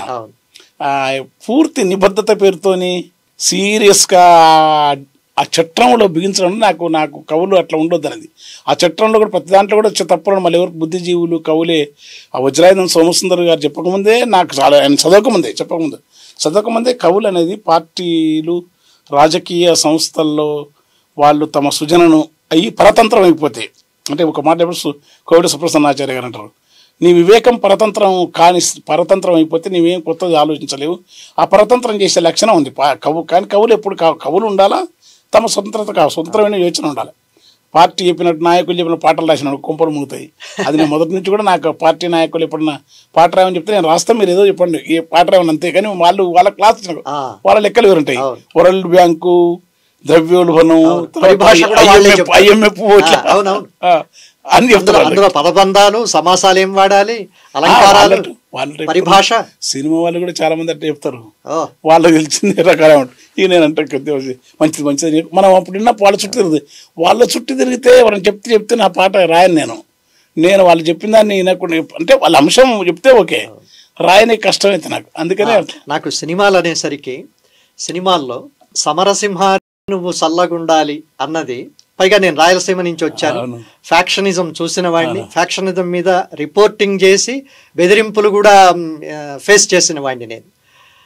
అసలు అందులో నాకైతే ఎంత సింపుల్గా హాయిగా వాడేమో చల్లగుండాలి, వీడు బాంబు వేయాలి, వీడి చెయ్యి విరిగిపోవాలి, ఎంత ఒక వీడియోని చూపించినట్టు అందులో అన్ని ఫ్రేమ్ చేసేసారు. దాని నేపథ్యం ఏంటన్నా? యాక్చువల్గా అప్పటికి దళిత ఉద్యమాలు కారం చేడు, చుండూరు ఇవన్నీ జరిగిన తర్వాత ఒక రకంగా ఉద్యమాల నాయకత్వం నాకు మొదటి నుంచి సుధాకర్ అని మా ఫ్రెండ్ 85లో ఎస్ఐపి అయినప్పుడు ఒక లెటర్ పెట్టినాను. అప్పుడు నేను ఇప్పుడు నాయకులు అనే వాళ్ళు ఏం చేస్తారు, ఈ మీటింగ్ ఉంది, ఇప్పుడు నువ్వు ఎందుకు పోయినావు ఇట్లా అంటే బాగా, అంటే వాళ్ళు ఒక మామూలుగా ఉండపోయేది, కమిటీలో ఇట్లా కూర్చొని గంటలు చర్చలు పెట్టేది. ఇంత సమయం వేస్ట్ చేస్తారు కదా, ఈ సమయంలో ఇంకా పుస్తకంలో చూడవచ్చు కదా అని మొదటి నుంచి ఇన్స్టిట్యూషనలైజ్ కావడానికి నాకు పార్టీ నాయకులు అనే వాళ్ళు ఒక యోగుల్లా, అంటే మా తన గురువులు ఉంటారు, చాలా విషయం తెలుస్తుంది. మనం అడిగితే చెప్తారు. రమణ మహర్షి దగ్గర పోతే ఏమైనా ఎవరికైనా మా తన కూడా చదివి వాళ్ళు అడిగితేనే చెప్తారు, వాళ్ళు ఏం పట్టించుకోరు. అట్లని వాళ్ళ లోపల ఏం లేదు. ఇది బాల్యంలో నా మీద ఒక బలమైన ముద్ర పడ్డది. పార్టీలో కూడా నాయకులు అట్టుంటారని నేను అది దాని నేపథ్యం చెప్తున్నాను. నేను 85లో చర్చి పాట రానికి చాలా లేటుగా వచ్చింది వేరు. రేపు విప్లవం వస్తే ఒక నాయకుడితో మాకు చిన్న ఘర్షణ సుధాకర్ నాకు, ఇప్పుడు మేము కార్యకర్తలం, నీవు నాయకుడివి, విప్లవం వచ్చినా కూడా నీవేం చేస్తావు, నీవు మంత్రివో అదైతే మేము కార్యకర్తలు ఉంటాం కదా. సమానత్వం అనేది ఎక్కువ ఉంటుంది. సమానత్వం అనేది విప్లవం కంటే ముందే తన ఆచరణలు ఉండాలి కదా. నాయకునికి కార్యకర్తకు మధ్యలో అంతరాలు ఉండొద్దు కదా. నాయకులు తిన్నట్టు కార్యకర్తలు ఉన్నట్టే నాయకులు ఉండాలి, నాయకుడు అది కమ్యూనిజం లెక్క అనేది ఉండేది. అట్లనే ఉద్యమాల్లో కూడా ఇది వాళ్ళ పిల్లలు నా పిల్లలు ఇంగ్లీష్ మీద చదువుకుంటా. నేను ఎప్పుడైతే పిల్లలు మంచిగా చదువుకున్నానో నేను మిగతా పిల్లలను ఉద్యమాలు ఎక్కువమని చెప్పలేదు. నేను నాకు అది తప్పని అంటలేను. మరి ఎవరు చేయాలి త్యాగం అనొచ్చు కానీ మనం చేయని పని కూడా. అట్లనే ఈ ఫ్యాక్షన్లో దాన్ని ఏం చేసినట్టే పేరు దొరికింది. తర్వాత భరత్ సింహారెడ్డి, సమరసింహారెడ్డి సినిమాలు వచ్చినాయి. యాక్చువల్ మా జిల్లాలో వాళ్ళు నిజంగా నేనంటే నన్ను మంచి చూస్తే నేను కూడా వాళ్ళతో ఎవరితో నేను పెట్టాను. ఆ సినిమాలు చూసి ఇలా యాక్షన్ అక్కసి. యాక్చువల్ రాయలసీమ అంటే మీరు అందరూ పుట్టపర్తి నారాయణాచార్యులు, అన్నమాచారులు, అటయోగి వేమనలు, అచలముని సిద్ధులు నడయా, నేను రాసిన పాట, అన్నమాచారులు అటయోగి వేమన అచలముని సిద్ధులు నడయాడిన నేల ఇది పుణ్యశీల వీరబ్రహ్మం మఠం సీమకుడు కైవార నారాయణ. ఇది కదా రాయలసీమ అంటే. భరత్ సింహారెడ్డి, సమరసింహారెడ్డి నీళ్ళు ఏమంటే రక్తం గడి ఎంత దుర్మార్గం అంటే ఆ వైలెన్స్ను గ్లోరిఫై చేసి చెప్పడం అనేది ఉందో అంత, అది నాకు సినిమాల ప్రజలేమి కేకలేడు, అది క్రూరత్వం కదా. వాడు చంపే, అరే వాడు ఇప్పుడే వేసిన అటు చంపే, అవన్నీ సినిమాలు చాలా భయంకరంగా ఉన్నాయి. ఈ చేసే పని వీళ్ళకి తెలియాలి. ఇప్పుడు ఊళ్ళలో జంతువులు బొడ్రాయి పని దున్నపోతులు బలియమని చెప్తారు. ఎవరు అర్చకులు ప్రధానం. కానీ ఆ బలిచ్చేటోడు ఆ దున్నపోతులు బలియమని చెప్పిన ఊరి పెద్ద కానీ తన బిడ్డలు ఉంటారు, పిల్లలు ఉంటారు, మనవులు ఉంటారు. దాన్ని బలియమని చెప్పినాడు ఎప్పుడైనా వాళ్ళ పిల్లల వయసు చూపిండి నరుకుతుంటే. ఆ క్రూరత్వాన్ని ధర్మం పేరుతో ప్రచారం చేస్తుంటారు, హింసను. ఈ సినిమాలో కూడా అది వీరత్వం పేరుతోని, గొప్పతనం హోదా పేరుతోని, ఒక శౌర్యం, ఒక రాయలసీమ శౌర్యం. ఇదేంట్రా బాబు, దీనికి చేస్తోనికి ఎంత బాధ ఉంటుంది. కనుక వాడు ఏం చేయలేని ఒక నిస్సాయ బాధ అనిపించింది నా మనసులో. నాకు ఏదైనా సంఘటన తెలిస్తే ఇక్కడే కాదు, ఈవెన్ తియాన్మెన్ స్క్వేర్లో చైనా అంటే నాకు మహా ఇష్టం, ఇప్పటికీ ఇష్టమే. చైనా చాలా గొప్పగా ఉంటుంది ఆ అభివృద్ధి. కానీ తియాన్మెన్ స్క్వేర్లో 10,000 మంది విద్యార్థుల మీద నడిపినంటే చాలా బాధపడుతున్నాను. రష్యన్ విప్లవం, టాలుస్టాయ్, మా లెనిన్, మైకో ఇట్లందరూ ఇష్టమే. కానీ స్టాలిన్ తన సహచరులకే శిక్షలేసి మరణ శిక్షలు వేసినప్పుడు అంటే కమ్యూనిస్టులు ఇట్లుంటారా విప్లవం కోసం? అయితే విప్లవం కోసం వచ్చాం ఇంత కఠినంగా ఎందుకుంటారని ఈ మనసులో ఎప్పుడు ఎక్కడ ప్రపంచం ఏంటట. అందుకే గద్దొచ్చే పాటలు రాస్తుంటారు. ఉద్యమాలు కూడా ఈవెన్ తెలంగాణలో జరిగిన నక్సల్బరీ ఇలాంటి ఉద్యమాలు కూడా దళము ఊర్లకు వచ్చి దొరల రచ్చకిడి చేసిన పాపాలు, అన్యాయం, అక్రమాలు నేను అదురు దెబ్బ కొట్టి బెదిరి పెట్టాలి కానీ ప్రాణాలు తీయొద్దని పబ్బతి పట్టే అవి కూడా పట్టినా కదా. నా మనసులో ఉన్న ఒక మనిషి ఆ పాత్ర ద్వారా చెప్పిస్తాను నేను. నాకు ఇక చంపడం ఇదంతా హీరోయిజం ఎంత అమానుషత్వం అని నిస్సాయ స్థితిలో ఇట్లా అని కాదన్నాం అనుకో, మీరు ప్యాక్షనిస్టులు దుర్మార్గులు మీరు అన్నట్లే బాగుండి ప్రబోధాలు ఇవన్నదని చిన్న ఒక చాలా తమాషాగా అసహనంతో కూడిన బాధతో కూడిన అద్భుతమైన సందేశం ఉంటుంది. బాధతో కూడినది ఇట్లా చెప్తే కాదు, ఆ ప్యాక్షన్ వాడి రావచ్చు. ఎందుకు వచ్చామని మీరు సల్లంగా ఉండాలి బాబు, మీరు మంచిగా ఉండాలయ్యా అని మొదలుపెట్టిన. అట్లా అది చాలా అద్భుతంగా ఉంటుంది. ఆ తర్వాత ప్రేమరాజు ఆ సినిమా కట్టుకున్నాడు. ఆ సినిమా మీరే నటించారు కూడా కదా. ప్రేమరాజు అతని మంచి సన్నివేశం బాగానే ఉంది. అతను ప్రేమరాజు మన మిత్రుడే. ఆయన తీసుకుపోయా గుండు హనుమంతరావు నేను ఈయన బాగుంటుంది దుంకి పాడి. నేను అదే అడగబోతున్నా. ఆ పాట ఈశ్వరకృష్ణ మంచి మ్యూజిక్ చేసినాడు. నేను ఒక 30 ఏళ్లుగా మీతో ప్రయాణం చేస్తున్నా. ఈ మధ్య కొన్ని ఏళ్లుగా నేను మిమ్మల్ని కలవలే. ఇప్పుడు మిమ్మల్ని చూస్తుంటే కాస్త అంటే వయస్సు పెరిగిన గోరటి వెంకన్నను చూస్తూ కాస్త నడవడానికి ఇబ్బంది పడుతున్న మనిషిని చూడడం నాకు ఇబ్బందిగా ఉంది. ఎగిరి అలా అయిపోయిందా? ఎగిరే ఎందుకంటే అప్పుడు ఇట్లా సడన్గా ఎగిరేది, భారీ పెద్దవాడి ఇట్లా ఎగిరేది.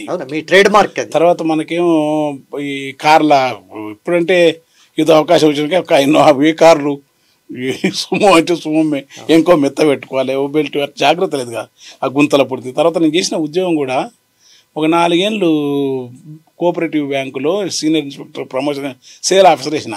సేల్ ఆఫీసర్ అంటే వెహికల్ ఇస్తారంట. వెహికల్ ఏంది, డొక్కు జీపులు ఉంటాయి. ఉద్యోగం ఏంది, ఆ డొంకలలో బావుల కాడికి ఎత్తుకుంటే తిరుక్కుంటే ఇట్లా కింద వేసి మీద నడువులన్నీ పోతాయి. చాలా అట్లా నేను రెస్ట్లెస్ వర్క్ చేసాను జీవితంలో నేను. తర్వాత ఈ నుంచి మాపునారు అప్ అండ్ డౌను, అక్కడి నుంచి ఇంకో తన ఫీల్డ్ జాబు. ఈ తిరగడం అంతా అయిపోయి శరీరం అరిగిపోయినాయి. ఎక్కడెక్కడ ఎముకలు మోకాళ్ళు అన్నీ అరిగిపోయినాయి. కనుక ఇక దాన్ని బాగు చేసుకుంటుంది, జాగ్రత్తగా ఉండాలి. తర్వాత పైగా మిట్టాను ఇదంతా ఓకే ఎత్తే మళ్ళీ ఇట్లా ప్రోగ్రాంలు ఎగిరి దుంకి మంది. ఇప్పుడు కళాకారుని కదా, అది గాయకునే కాదు, రచయితనే కాదు, కవిగానే కాకుండా ప్రదర్శన కళ, గ్రామాల ప్రాంతాల పౌరాణిక రక్షగాన కళల నుంచి ఇచ్చిన ఒక సిస్టాన్ని టేసి ఒక ప్రయోగం చేస్తా. ఆ ప్రయోగం బహుశా గద్దరన్న వీళ్ళందరూ చూడగా రావచ్చు. మా ఫాదర్ అది శారీరక శ్రమ చేస్తూ ఎగిరితే ఏం కాదు, శారీరక శ్రమకు దూరమై డిసిప్లిన్ అయ్యేది. కానీ ఇప్పుడు ఎన్ని నాకు మీ వాటిల్లో వాగు ఎండిపోయారా అనేది ఒకటి. అసలు అది వాగును పట్టుకుని ఆ వాగు మన జీవితము, వాగు పంటలు, వాగు సస్యశ్యామలం ఎన్ని దాని చుట్టూ ఇట్లా పిండేశారు. అంటే దానికి ముందు ఏదన్నా ఊరికే అట్లా కదిలే లేక ఏదన్నా సందర్భం అనుకున్నారా? నేను మా ఊరికి రఘుపతిపేట, నేను 10th క్లాస్ అయిన స్కూల్కు వాగు దుందుబి నది. ఆ వాగులో ఒకసారి బలరామని మా పెద్ద ఆయన అందరూ కూర్చుంటే వాగు ఎండిపోయి ఉట్టి ఇసుకలో కూర్చుని వాన రావాలని కూడా నమ్ముతారు. పాట వాడినాము. అందరూ ఇప్పుడు బాలరామునుడు సాగర్ అని మిత్రుడు కొందరు. వాన లేదు, ఎండాకాలం. ఇట్లా ఈ పాట కొంచెం కొద్దిగా మొదలెట్టిన అబద్ధం అంటే ఇదంతా మళ్ళీ 10 నిమిషాల తర్వాత చినుకులు పడ్డాయి కొన్ని వాన. ఆ రోజు ఎండాకాలం ఘోరం. ఆ పాట అంటే అన్నిసార్లు మళ్ళీ కాకతాళీయంగా పోయి ఉంటుంది. అదే నేను అనలేదు. కానీ నాకు ఆ వాగు మీద మస్తు ఇష్టం. హాస్టల్లో వేసినప్పుడు హాస్టల్ వాతావరణం, ఇరుకు గదులు, ఒక్కో గదికి 40 మంది. ఆ హాస్టల్లో ఉండబుద్ది కాకపోయేది. పొద్దున్నే 4 గంటలకు స్నానానికని వాగులోకి వచ్చేది.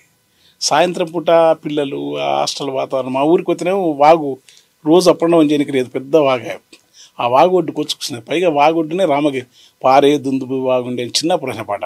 పారే దుందుబి వాగుండేదని పక్కన రాముల కొండుండే, కొండల కోనేరుటుండే, కోనేరుల కలువ పూలు కలువల నవ్వు ఉండే అని రాసినప్పుడు చిన్నప్పుడు. ఇప్పుడే ఆ రాతిగిర్రల తేరు, రావి ఊడల వేరు, కొలండూరే జాలు, దేవగన్నేరు పూలు, శిథిల ప్రాకారాలు, శివుని ఆనవాలని. ఆ రామగిరి కొండ నుంచి ఆ నాది ఉత్తరానికి ఉంటుంది వాగు. ఆ రఘుపతిపేట నుంచి ఆ స్కూల్ నుంచి అక్కడ పోయింది. ఇదంతా వాగు మీద మమకారం. ఆ వాగు ఎండిపోయిన తర్వాత, ఇసుక పోయిన తర్వాత, ఆ వాగులో జాలలు, సాగల్లో బట్టలు ఉతికేది, వాగు చుట్టూ ఉన్న పొలాలు, తరి పొలాలు, ఇవన్నీ కూడా ఏమైందని రాసిన పాట. అది చాలా ఇష్టంగా రాసిన పాట. అది దీని కొనసాగింపే పిట్ట బతుకు అని. అసలు దానికి సరిహద్దులను చెరిపేసి దానికి రెక్కలు తొడిగి ఎక్కడికి తీసుకెళ్ళిపోయారు దాన్ని. అది నేను అనుకుని రాసిన కాదు, దైవిక కార్యం అని అంటారు ఏమంది. అది అంటే నాకు దైవశక్తులు అనేది అది కూడా నేను ఎంత వాడని చెప్పు. ఆ పాట మాత్రం నాకు మహా ఇష్టం. అది నేను రాసిన నువ్వెన్ని రాయింగా రేపు పెద్ద కావ్యాలు సృష్టించిన, కేంద్ర సాహిత్యం అందాల తనువెల్ల అనేక ప్రయోగాలు చేసిన అందులో. కానీ ఆ పిట్టే పాట నాకు మహా ఇష్టం. అది ఎట్లా రాసినా, ఎందుకు రాసినా అనేది అది కూడా మళ్ళీ లేటు కాదు. ఆ తిరుమలగిరిలో ఒక చెట్టుకు పిట్ట పెడుతున్నా, అక్కడ చైతన్య బాంబు అరే పిట్ట గూడని చూపించారు. అట్లా 10 నిమిషాలు వచ్చింది అది, 10 నిమిషాలు. అందుకే దానికి నేను ఇప్పటికీ నాకు ఆ పాట ఇష్టం, చాలా ఇష్టం నాకు అది. దానికి అంత పేరు వస్తుంది అనుకోలే, యావర్ ఎత్తున అంటే ఈ ప్రపంచంతో నిమిడలేక ఒక పిట్ట ఎంత బాగుంటుంది కదా. ఇప్పుడు నేనే మీరు ఇప్పుడు మీద మగదన్న కనుక బాగా తెలిసిన వారు లోకాన్ని ఈ ప్రపంచంతో కొంచెం పూర్తిగా పూసుకు దగ్గరగా దీంతో అనుసంధానమే లేదు. రచయితల కవులు కూడా ఇప్పుడు చాలామంది రచయితల కవులకు నేనంటే మొన్న ఒక పుస్తకం చూపించండు. ఆయన ఏమన్నా అంటే ఇతరులని అవి చూసి నీకు కావాలని నీ గుర్చరాడు, నువ్వు ఎప్పుడు ఆయన దగ్గర పోవంటే ఇంటికి అన్నాడు. అట్లా రాయకపోతే నేను నన్ను నవ్వుకున్నా, రాయకపోతే నా అదృష్టం కదా అన్న నేను. ఎందుకంటే రాయకపోవడం ఆయన రాస్తే మాత్రం ఎన్నేళ్ళు 100 ఏళ్ళు 1000 ఏళ్ళు తర్వాత 1,00,000 సంవత్సరాలకి ఓడి చూస్తాయి, ఎన్ని పుస్తకాలు వస్తాయి. ఇప్పుడు నా ఇంట్లో నేను చిన్నప్పుడు ఉన్న పుస్తకాలన్నీ అవుతుంటాయి, ఎన్నో కొత్త పుస్తకాలు చదవలేకపోతే కాలం ప్రపంచం ఎవరి లోకం వాళ్ళదవుతుంది కదా అనుకొని తర్వాత అంటే నేను దగ్గరగా ఇమ్మడే పరిస్థితి లేని ఒక పల్లెటూరి లేకుంటే ప్రిమిటివ్ వెనుకబాటుతనం నుంచి వచ్చిన గోరటి వెంకన్నకు పిట్ట బతుకెంతో అన్నది ప్రతీక. అది నా ఆత్మగతమైన గీతం, దైవిక ఆత్మగతమైన గీతం. అది పిట్టగానే అట్లా బతే బాగుండు అని అట్లనే ఉండాలి కదా, ఎంత హాయిగా ఉంటుంది ఆయన. తర్వాత ఊరుకునేప్పుడు పిట్టలు అది ఎగురుతుంటూ చూసేది, ఆ పిట్ట ఎగిరినట్టు సడన్గా వచ్చింది అది, ఆ ట్యూను వచ్చింది. నేను కనుక పని కట్టుకొని రాయని గొప్ప పాటలు, అసంకల్పితంగా వచ్చిన పాటలు గొప్ప అయినాయి అన్ని. ఆ పాట మీద ఎంత చర్చ చేసినా శ్రోతలకు ఎక్కడో ఒక లైన్ మీరు పాడితే వింటే ఆ ఊపు వేరు. పిట్ట బతుకు ఓ పుల్లా ఓ పుడుక ఎండు గడ్డి చిన్న కొమ్మ సిట్టిగూడు పిట్టె బతుకే ఎంతో హాయి, చిగురుటాకు వగరు పూత లేత పింద తీపి పండు నోటి కంది చింతలేక కునుకు తీసే పక్షి బతుకే స్వైక్యమోయి, పూటకుంటే అంతే చాలు రేపు ఎట్లనే ధ్యాస లేదు, పూటకుంటే అంతే చాలు రేపు ఎట్లనే ధ్యాస లేదు, దాసుకునటి గుణము లేదు లోబితనము ఎరుక లేదు, ఈ లోకమెల్లా తరచి సూచిన నరునికున్న ఈర్షాను అంత సైతం పిట్టకు లేదు.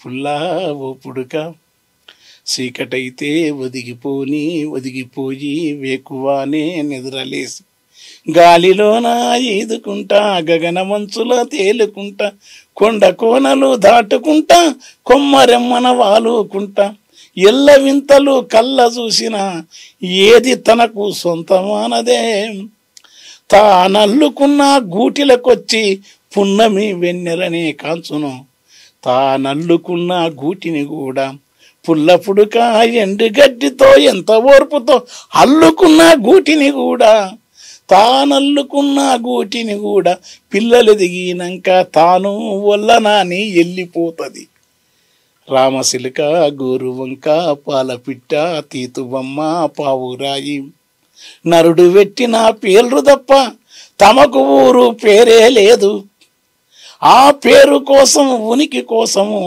ఈ సమంతా రావటం లేదు పుల్ల. ఈ లైన్ రాయడానికి ఎంత నేను ఇంత చెప్తా కదా, నా లోపల కీర్తికాంక్ష ఉంటుంది. ఎవరన్నా కొత్త రచయిత రాసిన అనుకో వాళ్ళంటే అన్నా నీవు ఎప్పుడో ఎప్పుడో నేను వాడొచ్చు కాక, నేను అలాగే పాటలు చాలామంది రాస్తారు, కానీ వాడు నన్ను చూసి రాసిందంటే అది నాకు పెద్ద గౌరవం ప్రేరణ ఉందంటే, లేదు తనకు కూడా నాలాగా ఆలోచనలు వచ్చి ఉండవచ్చు కదా. ఇప్పుడు నీ వలన ఓర్వలేని తను పాట తత్వం రాసిన ఇప్పుడు వినిపిస్తాను తర్వాత, అంటే అతనిలో ఆ ప్రతిభ ఉంటుంది కదా, సాటివారికి కూడా ఎంతైనా కొంత ప్రతిభ ఉండదు, నిన్ను మించిన కూడా నీకంటే వచ్చేవాళ్ళు మంచిగా ఉంటారు కదా. అట్లా నేను ఒకసారి నేను అనుకుంటా అమ్మ నాది జరిగింది, ఇన్ని పాటలు రాస్తే ఎవరు నీకు అది రావాలా, నీకు ఇవి రావాలా, సినిమాలని అంటే ఏమో ఇవి వచ్చి పిట్టే దానికి ఎంత అందంగా ఉంటుంది. రామశిలక పాలపిట్ట తీతువమ్మ పావురాయి తెల్ల కొంగ బెడల గువ్వ నరుడు పెట్టిన పేర్లు తప్ప తమకు ఊరు పేరు లేదు, ఆ పేరు కోసం ఉనికి కోసము ఈ సమంతా ఆరాటం లేదు. ఇంత ఆరాటం లేదు, అట్లెందుకు ఉండొద్దు. నేను మహాయోగులు ఉన్నారో లేదో అది ఉండాలనేది నాకు అనుకుంటా, ఉండాలి మనం కూడా మనిషి, దాని నుంచి వచ్చినది. ఇంకా అది లాస్ట్ చరణం చదువు నేర్పే సాలే లేదు, బోధ చేసే గురువు లేడు, నాకు కూడా ఎవడు లేడు. పాటలు రాయడానికి పూర్వాచార పరాయణత్వం ఉందా, సాహిత్య కుదురుందా, అట్లా వచ్చేస్తే మా ఫాదర్ ఇక్కడ కొంత చదువు నేర్పే సాలె లేదు, బోధ చేసే గురువు లేడు. ఉనుకు పుడితే ఉడుకు లేదు, రోగం వస్తే మందు లేదు. అన్నీ ఉన్నాయన్నా నరుడు ఆశలోభం వెంటాడంగా, ఏమి లేని పిట్ట చెంతకు చేరి జాతకం అడుగుతుండు. కొన్ని వందల సార్లు వేల సార్లు విన్నా, ఇష్టం నాకు కూడా. ఇప్పుడే ఉన్నట్టు కళ్ళ ముందు ఒక దృశ్యం కదులుతున్నట్టు. ఇంతవరకు ఎక్కడ కాడగాలి కానీ పాట విపరీతంగా వెళ్ళిపోయింది. అందులో అంటే ఆ పోలికలు అవి చెప్పడం కూడా ఆ తాత్వికత ఒక్కొక్క చరణం అయ్యే కొద్ది ఇట్లా పైకి. తాత్వికత ఏదో తెలియని ఏదో ఎర్రి ఏదో ఉంది కొంచెం. వెర్రి అని అనకండి, మేము ఒప్పుకోం. అది సాహిత్యము, ప్రపంచంలో మనిషికి సంబంధించి వాడికి దృష్టికోణం ఉండాలి అని మీదైన బాధ్యతగా మీరు.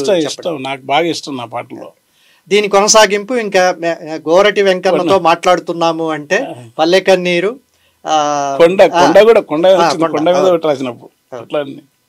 గల్లీ చిన్నది అనేది అసలు దాన్ని ఎట్లా లాస్ట్కు బాధగా, అందులో ఉన్నవన్నీ బాధకు సంబంధించినవి, కానీ పిల్లలు ఎగురుతూ అది పాడుకుంటున్నారు. అంటే అది మరిచిపోయి, వాళ్ళ బాధను మరిచిపోయి వాళ్ళు దాన్ని ఒక ఆనందంగా పాడుకుంటున్నారు. అదే చార్లీ చాప్లిన్ విషాదం అన్నట్టు. నేను ఎంత ఎరకతో చేయలే కానీ అది ఆ పేదరికం అట్లా ఫ్యాన్ ఊసిపడుతుంది, దువ్వుకుని ఆ కూర మురుగు వాసన కూర గల్లీ చిన్నది. అది రాయడానికి కదిలించిన సన్నివేశం ఏదన్నా ఉందా? ఉంది. అది కొరంటి దగ్గర రాజు అని మనకు తెలిసిన ఒక కామ్రేడ్ నగర్ వాళ్ళ అల్లుడు, మిత్రుడు, ఆమె కూడా గాయకురాలు, ప్రజా గాయకురాలు. వాళ్ళ ఇంటికి పోతుంటే ఆటో మధ్య గల్లీ చిన్నది అన్నాడు, బండి మళ్ళది అన్నాడు. అప్పుడు ఇంక నేను కొన్నిసార్లు ఇట్లా అది ఇది చెప్పుకుంటే ఇప్పుడు బీజాక్షరము గురుపదేశ మంత్రాలు రామానుజాచార్యుడు కావేరి రంగం ఆ గోపురం శ్రీరంగం ఎక్కి చెప్పిండో లేదో కానీ ఇది ఎందుకు వచ్చినా తెలియదు. అన్నిసార్లు అంత నిగూఢత అవి అట్లా సడన్గా వచ్చింది అంతే. ఇది అందుకే తొందరలో వచ్చిన పాటలు బాగుంటాయి. నేను రాయాలనుకొని నేను సినిమా కోసం వాటి కోసం అని అవి కూడా బాగుండొచ్చు, కానీ అది దానికి నాకు తెలుస్తుంది మన ప్రతిభతో ఏది ప్రతిభతో చేసింది. అందుకే దీంట్లో నాకు అందులో ప్రతి మనిషి కనపడతాడన్న. ఫ్యాన్లు అన్ని రిపేర్లు వేసుకున్నట్టు, పనికిరాని ఫ్యాన్లు, పాత టేబుల్ రికార్డులు బాగు చేసేటోని బతుకుపోలే చిత్రంగా రిపేర్కి ఇచ్చే తప్ప రిటర్న్ ఎవడు తీసుకోపోక చుట్టూ వేసుకొని వాడు స్క్రూలు ఇప్పుతుంటాడు. దీనికంటే ముఖ్యము రాత్రి ఎప్పుడో నీళ్లు వస్తాయట అర్ధరాత్రి అంటే కళ్ళు దుక్కున వెళ్ళమ్మ గుడి కలుసుకొని ఉంటది. తాగినోళ్ళ రాగానే దోమలు ఆడతాయి, అప్పడాలు మిరపబజ్జి వేసి అమ్మ బండురా అమ్ముడెంతలో గానీ అరుసులు ఎక్కువ ఉంటాయి. అంతా అల్లరల్లరి. అర్ధరాత్రి వరకు గల్లీ అల్లరి ఉంటది. అలిసి కొనుక్కు పట్ట ముందు నల్ల సప్పుడు వస్తుంది. అది అయిపోయిందా? తర్వాత మసాలా వేస్తే అసలు ఇంకా ఇంత నాకు ఎన్ని చార్లీ చాప్లిన్ల దృష్టికోణమో ఇదని అనిపిస్తుంది. మనసుతో కొత్తిమీర మసాలాలు అన్నీ తెచ్చి లాస్ట్ గా మురుక్కంపు వస్తోంది అని అంటే చూసారు మీరు అవన్నీ. బహుశా అక్కడున్న నాకు ఏ దృశ్యమైనా పడితే అది మెదడులోకి మెదులుతుంటా నాకు. అదే జరిగింది. బాగా కొద్ది బాధ కూడా వీళ్ళ జీవితం ఇట్లుంది కదా అనిపించింది. నేను కాన్షియస్ చేసింది ఏం కాదు, అది విచిత్రంగా అంటే నేను బాధతో రాసిన ఆ తర్వాత నేనే నవ్వుకుంటా ఉన్నది. అందులో గమ్మ జరిగింది. అంటే మురుగు వాసన కూర కంపు కొడుతూ ఏం తెలివితో రాయలే, నేను బాధతో రాసిన.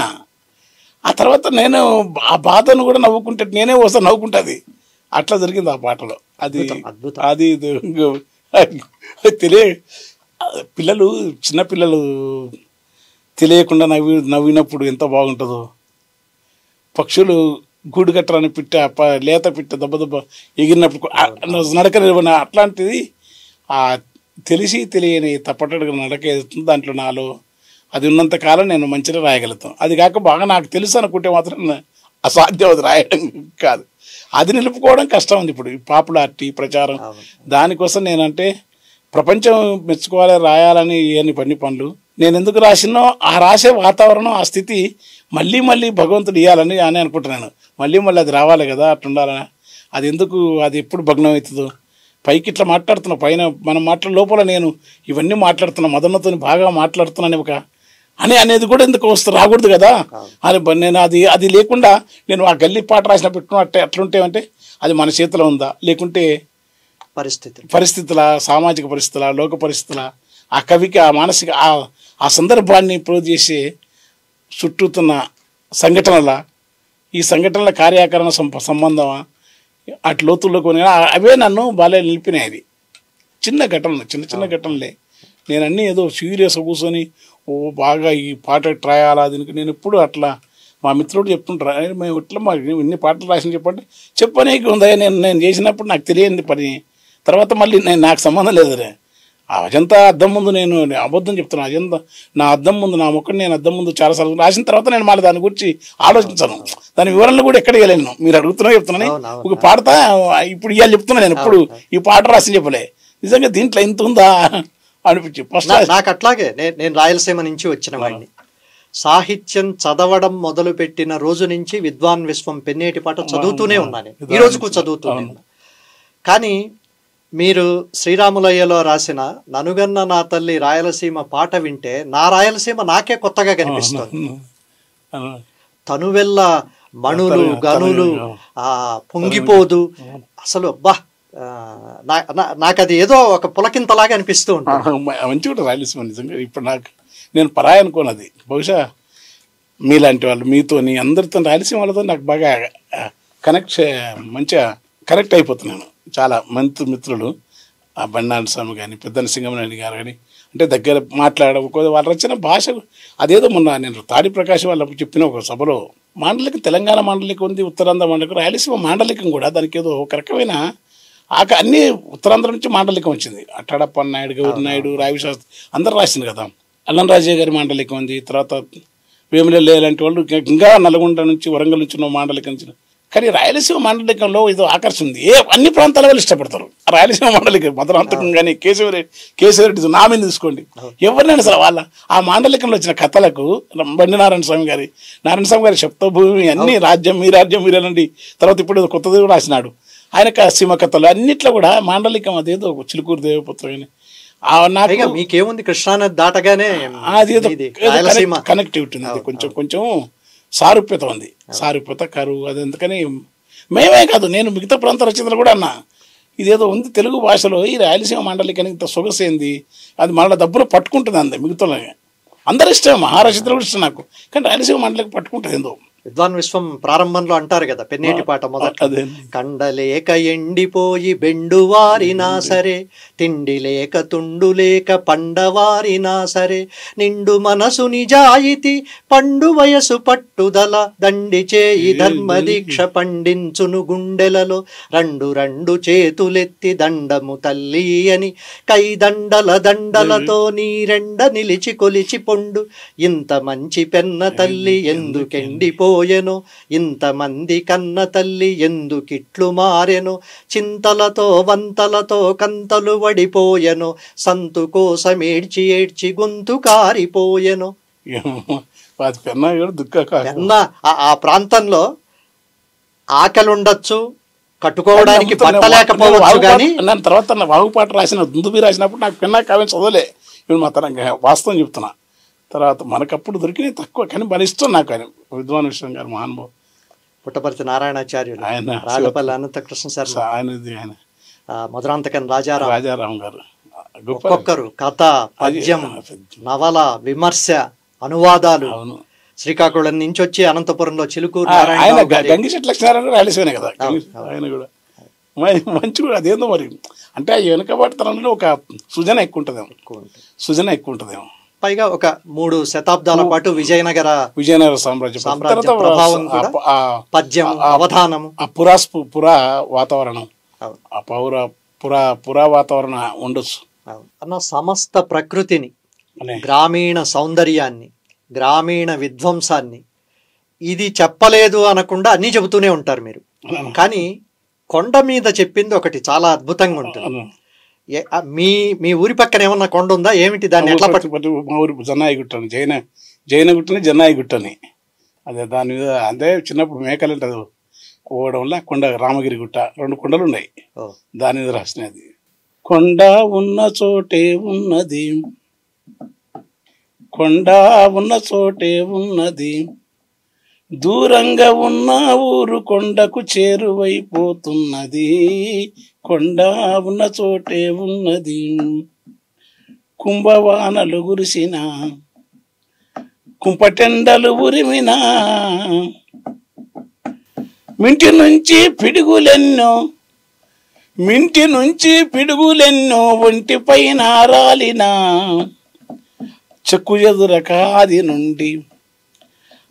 నుండి చెక్కు ఎదురక పాదు నొదులాకున్నది కొండ ఉన్న చోటే ఉన్నది. కొండ గుర్తు అన్న మాటను మొత్తం కొండను దించేశారు కవిత్వం. తక్కువ. నాకు ఇలాంటిదే లేటెస్ట్గా ఆన్లైన్ మార్కెటింగ్, ఆన్లైన్ సర్వీసెస్, వాటిని వ్యంగ్యంగా, తమాషాగా, చమత్కారంగా అద్దాల అంగడి మాయ. తర్వాత ఇప్పుడు మన తరం అంటే ఓకే, మన తర్వాత తరం వాళ్ళు ఆ సర్వీసెస్ని ఎంజాయ్ చేస్తూ కూడా, ఇందాక మా అబ్బాయి వచ్చాడు, అద్దాల అంగడి మాయ, నేను అసలు ఎన్నిసార్లు విన్నాను అని అంటున్నాడు. అద్దాల అంగడి మాయ రాయాలని ఎందుకు అనిపించింది మీకు?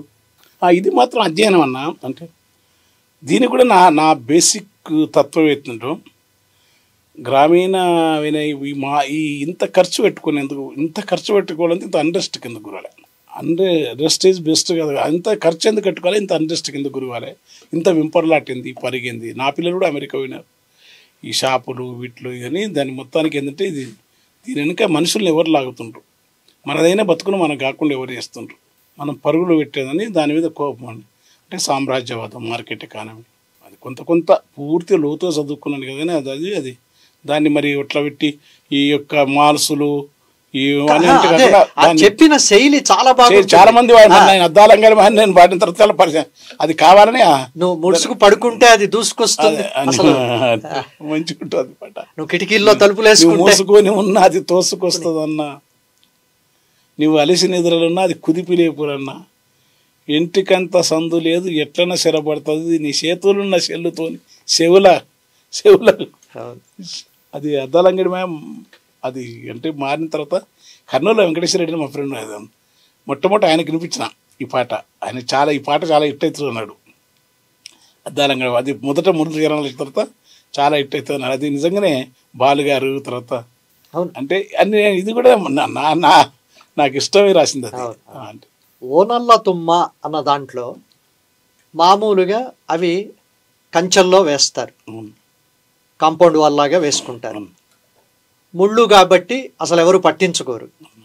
దాంట్లో ఆ పంచకము గంగ, ఆ పసరు ఏమో అది దానికి ఒక పవిత్రత. అసలు ఇంకా దాన్ని ఎక్కడికి ఒక్కొక్క పంక్తి తర్వాత ఒక్కొక్క పంక్తి వింటుంటే ఒక్కొక్క స్థాయి అలా పైకి వెళ్ళిపోతుంది. అది ఓ నల్ల తుమ్మ అని అంటే ఒక ముళ్ళ కొమ్మ మీద ఎవ్వరూ పట్టించుకోరు, చూడరు, అది నిరుపయోగం, పైగా ఇలా తాకితే గుచ్చుకుంటుందేమో, నెగిటివ్. అది మామూలుగా మనకంతే కదా నెగిటివ్.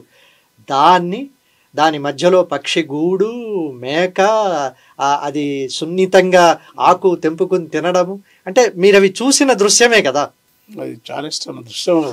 అసలు ఆ పాట రాసినంత వరకు ఆ చెట్టు కింద పోయి కూర్చొని రాసేది. తుమ్మ చెట్టు కింద రోజు హైదరాబాద్లో మా ఇంటి దగ్గర చెట్టు, మా వాళ్ళకి అర్థం కాకపోతే ఎందుకు. నాకు చాలా ఇష్టమైన పాట అది. అది కూడా ఇప్పుల్లా పుడక లెక్కనే చాలా ఇష్టమైన పాట. అందులో గంగతో సమానం దాని పంచ. పెట్టిపోతల కొరకు పెట్టుకోవు బెంగ, పెట్టిపోతల కొరకు పెట్టుకోవు బెంగ, మేక పంచకముంటే అద నీకు సురగంగా. ఓ నల్ల తుమ్మ పసిడి పూల కొమ్మ, నీవు లేక పల్లె చిరునామలేదమ్మా. మీ కంటి దృష్టి నుంచి ఏవి తప్పించుకోలేవు. గ్రామీణ రాయి, రప్ప, దుమ్ము, ధూళి ఏవి అవి నేను రాసినన్ని చెప్తారా, అవి రాయించుకున్నాయా అంటే వేరే ప్రపంచం. అది దాని నుంచి దూరం. ఎప్పుడు ఒక్కో దశ ఒక కావ్యం అట్లా రాసిన తర్వాత నాకు మళ్ళీ ఎత్తుకోవాలి. అట్లా ఆ స్థాయిలో రాయాలంటే మళ్ళీ నల్లతుమ్మ లెక్క రాయాలి. అది అనుకోకుండా అది కూడా ఎడిటింగ్ లేదు, అట్లా రాస్తామా మళ్ళీ అది ఏం కావాలి అట్లా ఇంకేం మిగిలిన రాయాలి ఉంటాయి, అనంతంగా ఉంటుంది. మరి ఎక్కడిని వాళ్ళ కనెక్షన్ దాదాపు 40 ఏళ్ళు ఆ నల్లతుమ్మల మధ్య తిరిగిన అనుభవాలన్నీ ఒకనాడు స్వప్నకు సంతలో నా చిన్నప్పుడు మా నాయనంట వాళ్ళంట ఊర్లో తిరిగి 40-50 ఏళ్ళకు ఒక పాట నేను నా వస్తువు మొదలయ్యేది కూడా పాట నల్లతుమ్మ రాయాలని దాదాపు 20 ఏళ్ళ కల నాకు. ఇక్కడ వచ్చి హైదరాబాద్లో 2-3 రోజులు దాని కింద కూర్చొని రాసేసి చూస్తుంటే అది ఎందుకంటే ఖమ్మం పోతుంటే ప్రతి చోట పచ్చని పూలు నల్ల పూలు అనేది ఆ తుమ్మలు కనపడుతున్నప్పుడు ఆ తుమ్మల ఉన్న రోడ్లలో వెహికల్స్ ఎక్కువ పంక్చర్ అవుతాయి. ఎక్కడో ఒక మేకల కాపరి ఉంటాడు. తర్వాత అభివృద్ధికి దూరంగా ఉంటాయి. అలాంటి రూట్లు నాకు ఇష్టం. నేను ప్రకాశం జిల్లా అనుకో ఆ కందుకూరుకి ఇలాంటి పల్లె పడుతుంది, అక్కడ తుమ్మలు ఉంటాయి. ఇక్కడ ఛత్తీస్గఢ్ పోతే మొత్తం తుమ్మల చెట్టు కనపడుతుంటాయి. ఖమ్మం దిక్కు అట్లా ఇట్లా అవి ఒక ఇష్టం. అవి ఆ తుమ్మ అది వచ్చిందంతే. నేనైతే ఆ తుమ్మలకు మాట వస్తే మీ ఇంటి దగ్గరే కూర్చుంటాయి. దానికి ఒక సిగ్నేచర్ ట్యూన్ లాగా ఇచ్చారు. మీరు ముళ్ళను మామూలుగా అట్లా చూడరు కదా, దాంట్లో ఉన్న ఆ పాజిటివ్ థాట్, దాని ఉపయోగం. ఒళ్ళంతా ముళ్ళున్న ఒడిమెత్తను ఏమో కొల్లలుగా పిట్టలకు కొలుపుని కాటుక పూతల నీ తనువు నలుపున్న కడుపులో జాలోలే పసుపురుతావమ్మా. ఆ రంగు ఎగిరెగిరి అరిసిన గువ్వ గోరింకలు నీవాలు గమ్మలా గని ఒదిగిపోతావి. మెత్తని నీలేత ముళ్ళ మునివేళ్లతో తనవెల్ల తడుమంగ తను ఒత్తని నీలేత మురిపంగ తడుమంగ అవి నిద్రపోతాయి. నీ ఒళ్ళ పిట్టలు పులకించి నిద్రించు, నీ ఒళ్ళో పిట్టలు పులకించి నిద్రించు, నీ ముళ్ళు పాములను జడిపించి వదిలించు. అన్నిటికంటే అందులో లేమిగల పిల్లల కనురెప్పలకు నీవు కాసులేమడగక కాటుక దిద్దేవు. ఊరిబడి పిల్లల వైలు జినిగిపోతే అతికించుకొమ్మని జిగురు నందించేవు. తమకు ఎవరు లేని అనాథ బాలలా తనువు పైన సింపులంగి గుండెయ్యేవు ఓ నల్ల తుమ్మా. చెరువు గట్టించిన రాసివ్వడో కాని తన పేరు ఇలపైన కలకాలం ఉండుటకు రాతి పలకము పైన రంగైన లిపితోరందైన లిపితోటి పేరెన్ని కాగన్న శిల్పులను రప్పించి రాతి పలకము పైన తన పేరు చెక్కించే ఆ రాజు పేరున్న రాయి ఏమైపాయే, ఆ రాజు పేరున్న రాయి ఏమైపాయే, నీ తావుతో అది తుమ్మలారేవాయే ఓ నెల్ల తుమ్మా. సక్కని నీ తనువు తలుపు సెక్కల కవులు అనువు, సక్కని నీ తనువు తలుపు సెక్కల కనువు, ఇంపైన మంగలు నాగలి దుంగలు మెండుగా మండలు గుంటుగా దిండులు జల్లలు మంచాలు బండిరుసు గిల్లలు తాటిగా ఆలిపడగా బొంగరాల గిరక లేత చెక్కిలిని మెరిపించే ముక్కు పుడక ఏకాసు లేకుండా ఎన్నెన్ని అందాలు. అంతనాదన నరుడు ఆయు వదిలిన చనము, అంతనాదన నరుడు ఆయు వదిలిన చనము తన వారె పీనుగని ఈనంగా చూసేరు. నీ ఒళ్ళు నలుపున్నా నీ తనువు నలుపున్న నీ ఒళ్ళు ముళ్ళున్నా బల్లవై మంచమై బండిరుసు గిర్రవై తాటిగా నీ పడక బొంగరము గిరకవై నీవు ఆయు వదిలిన కొత్త అందముతో బతికినవు, ఆయు వదిలిన కొత్త అందమై బతికినవు. ఎంత వేదాంతం అన్న. చనిపోయిన మనిషిని అందరూ వదిలేస్తే తుమ్మ మాత్రం వాడికి దహన సంస్కారాలు చేస్తోందని నాకు అదే అనిపిస్తుంది. మొదటేమో ప్రకృతి ఓకే, పక్షి కొమ్మ మీద వాలింది, మేకలు తిన్నాయి, ఏదో పక్షి గూడు పెట్టుకోవడానికి ఆ కొమ్మలు పనికొచ్చాయన్నది అది కొంత ప్రాకృతికంగా బానే ఉంది. లాస్ట్కు చనిపోయినప్పుడు కూడా ఉంటుంది, తర్వాత వస్తువులు బతికినవు ఆయు వదిలిన కొత్త. అన్న మీతో మాట్లాడుతుంటే అది ఒక రోజైనా 2 రోజులైనా చాలదు.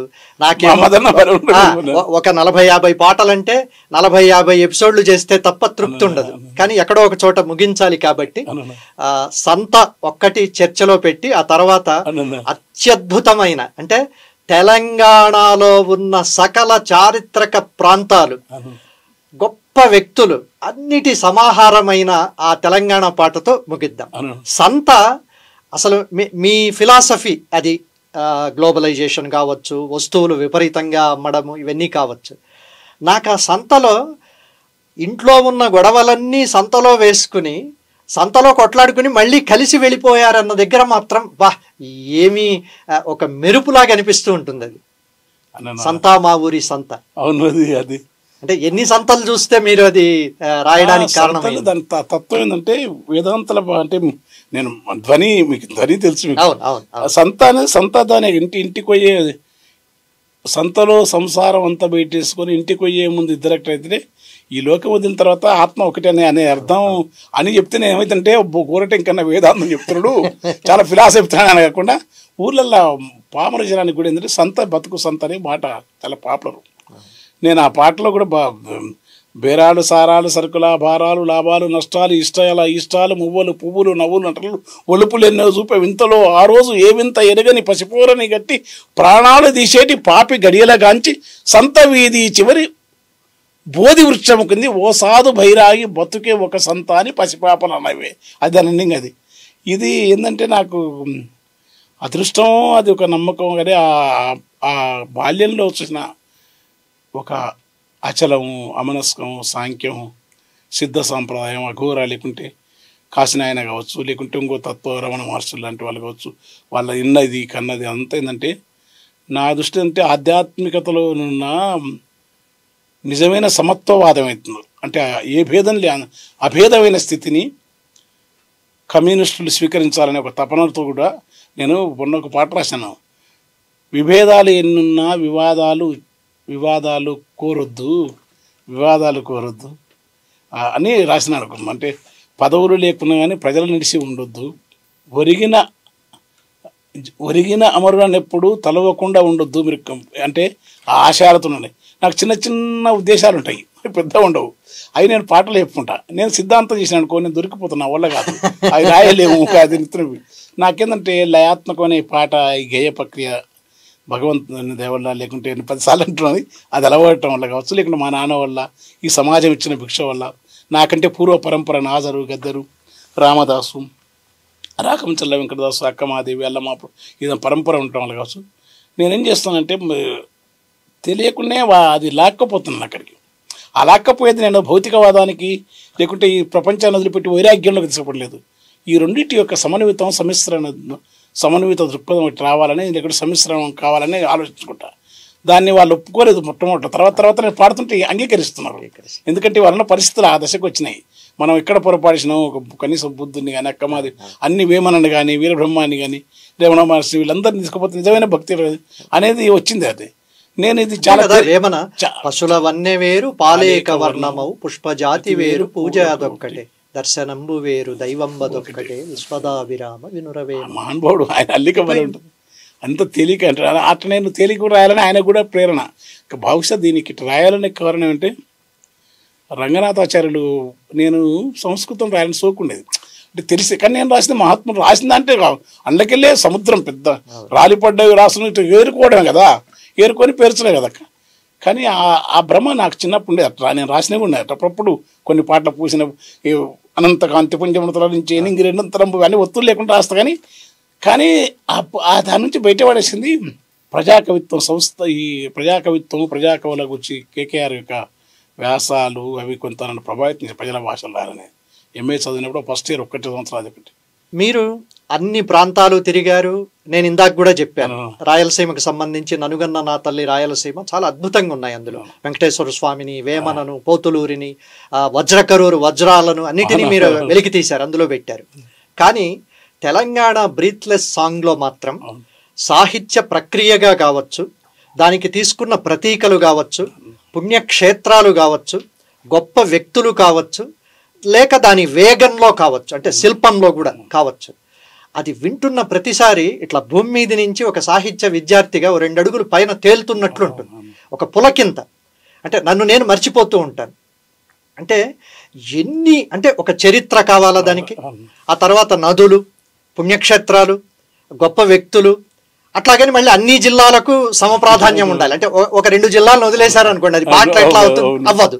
అంటే ఎంత దానికి నాకు భలే పులకింతలాగా ఉంటుంది అది వింటున్న ప్రతిసారి. అబ్బా, ఆ దేవుళ్ళు వచ్చారు, కోల్ మైన్ వచ్చింది, సింగరేణి, అది మళ్ళీ ఇవన్నీ ఏదో వరుసగా పేర్లు పేర్చడం కాకుండా ఒక కవితాత్మక ఆ సౌందర్యాన్ని కోల్పోకుండా శబ్ద సౌందర్యం, రూప సౌందర్యం, వస్తు సౌందర్యం,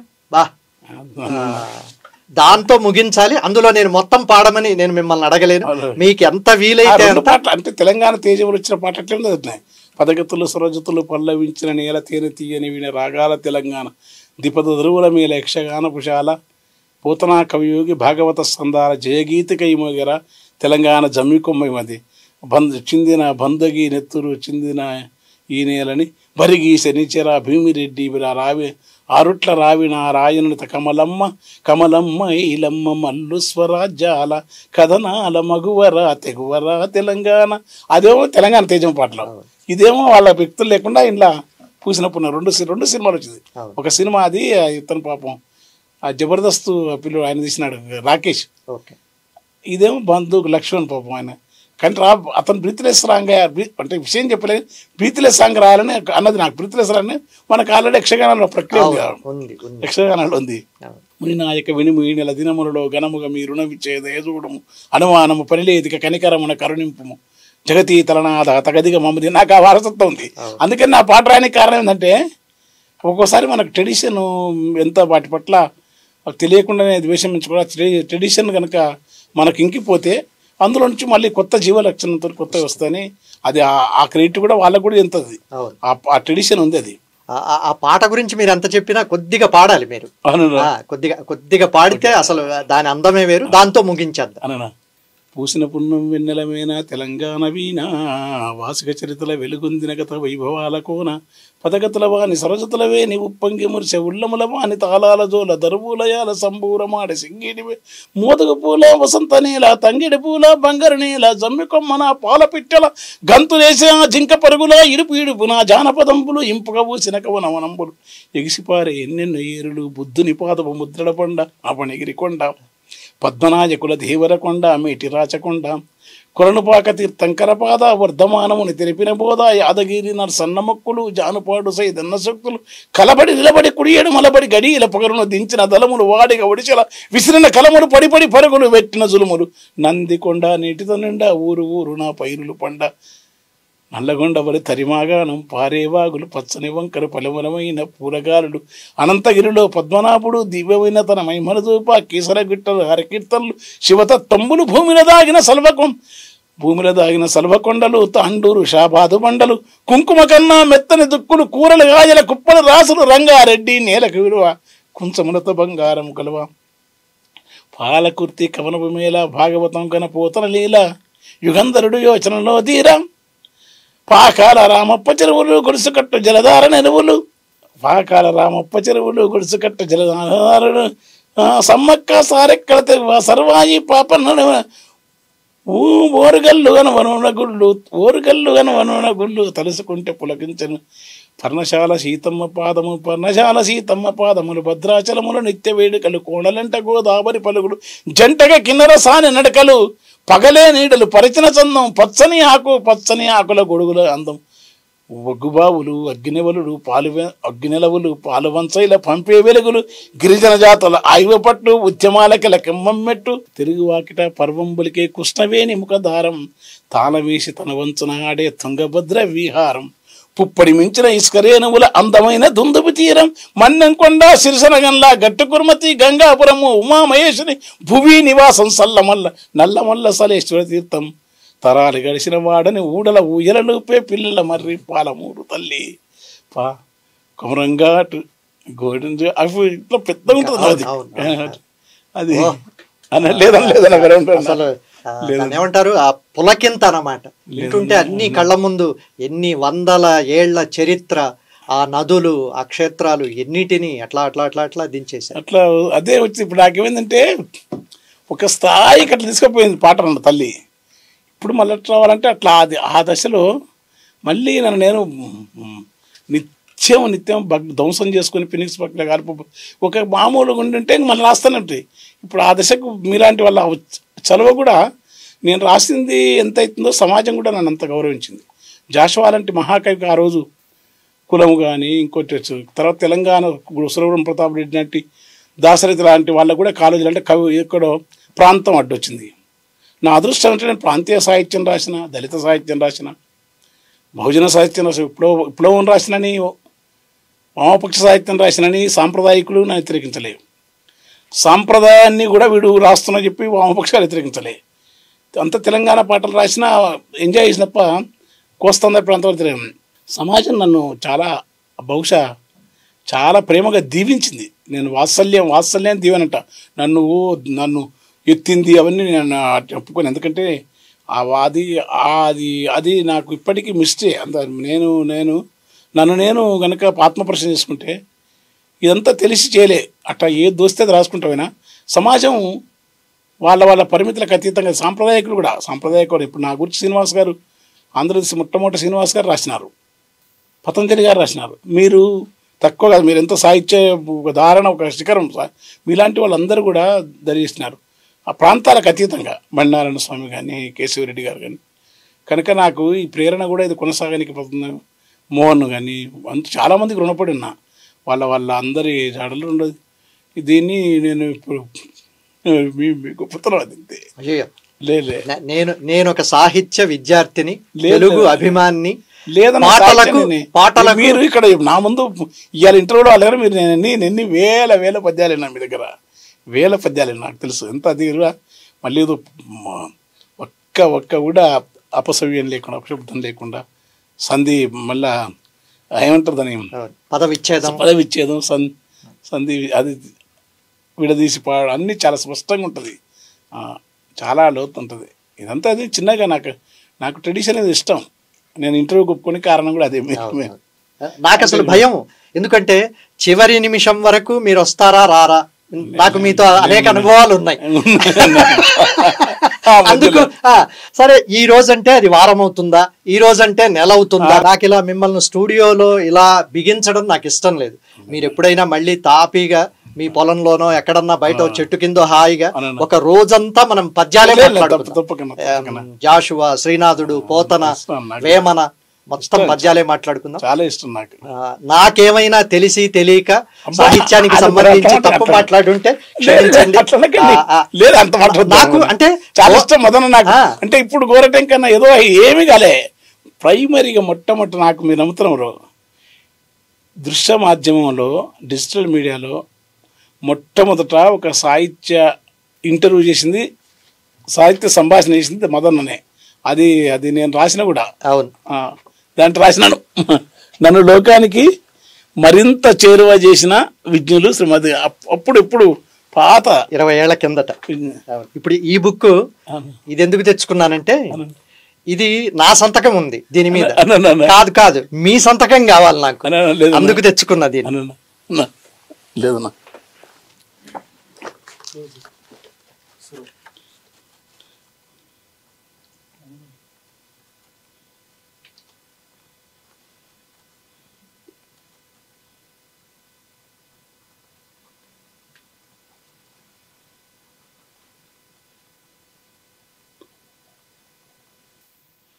ఏమైతే ఈ అనుబంధాలు ఇవన్నీ ఏమైతే నాకేందంటే ఇక ఇట్లా నాకెప్పటికీ నా గోరటి వెంకన్నే. నాకు 30 ఏళ్ల కిందట పరిచయమైన గోరటి వెంకన్నే. చాలా సంతోషం అన్న. మీతో ఇలా నేనైతే 40-50 ప్రశ్నలు రాసుకున్నా. ఏది సాహిత్య విమర్శ, ఇతర సాహిత్య వ్యాపకానికి సంబంధించి అవి. కానీ ఇంకది మనకు టైం చాలు. ఇంకెప్పుడైనా మళ్ళీ ఇందులో కవర్ కాని వేరే విషయాలు ఎప్పుడైనా మళ్ళీ పెట్టుకుందాం. మీ సమయం కేటాయించి వచ్చినందుకు ధన్యవాదాలు. ఇది ఈ రోజు తెలుగు అడ్డా కార్యక్రమంలో గోరటి వెంకన్న గారితో సాహితీ చర్చ. మరో ఎపిసోడ్లో కలుద్దాం. అంతవరకు సెలవు. నమస్కారం.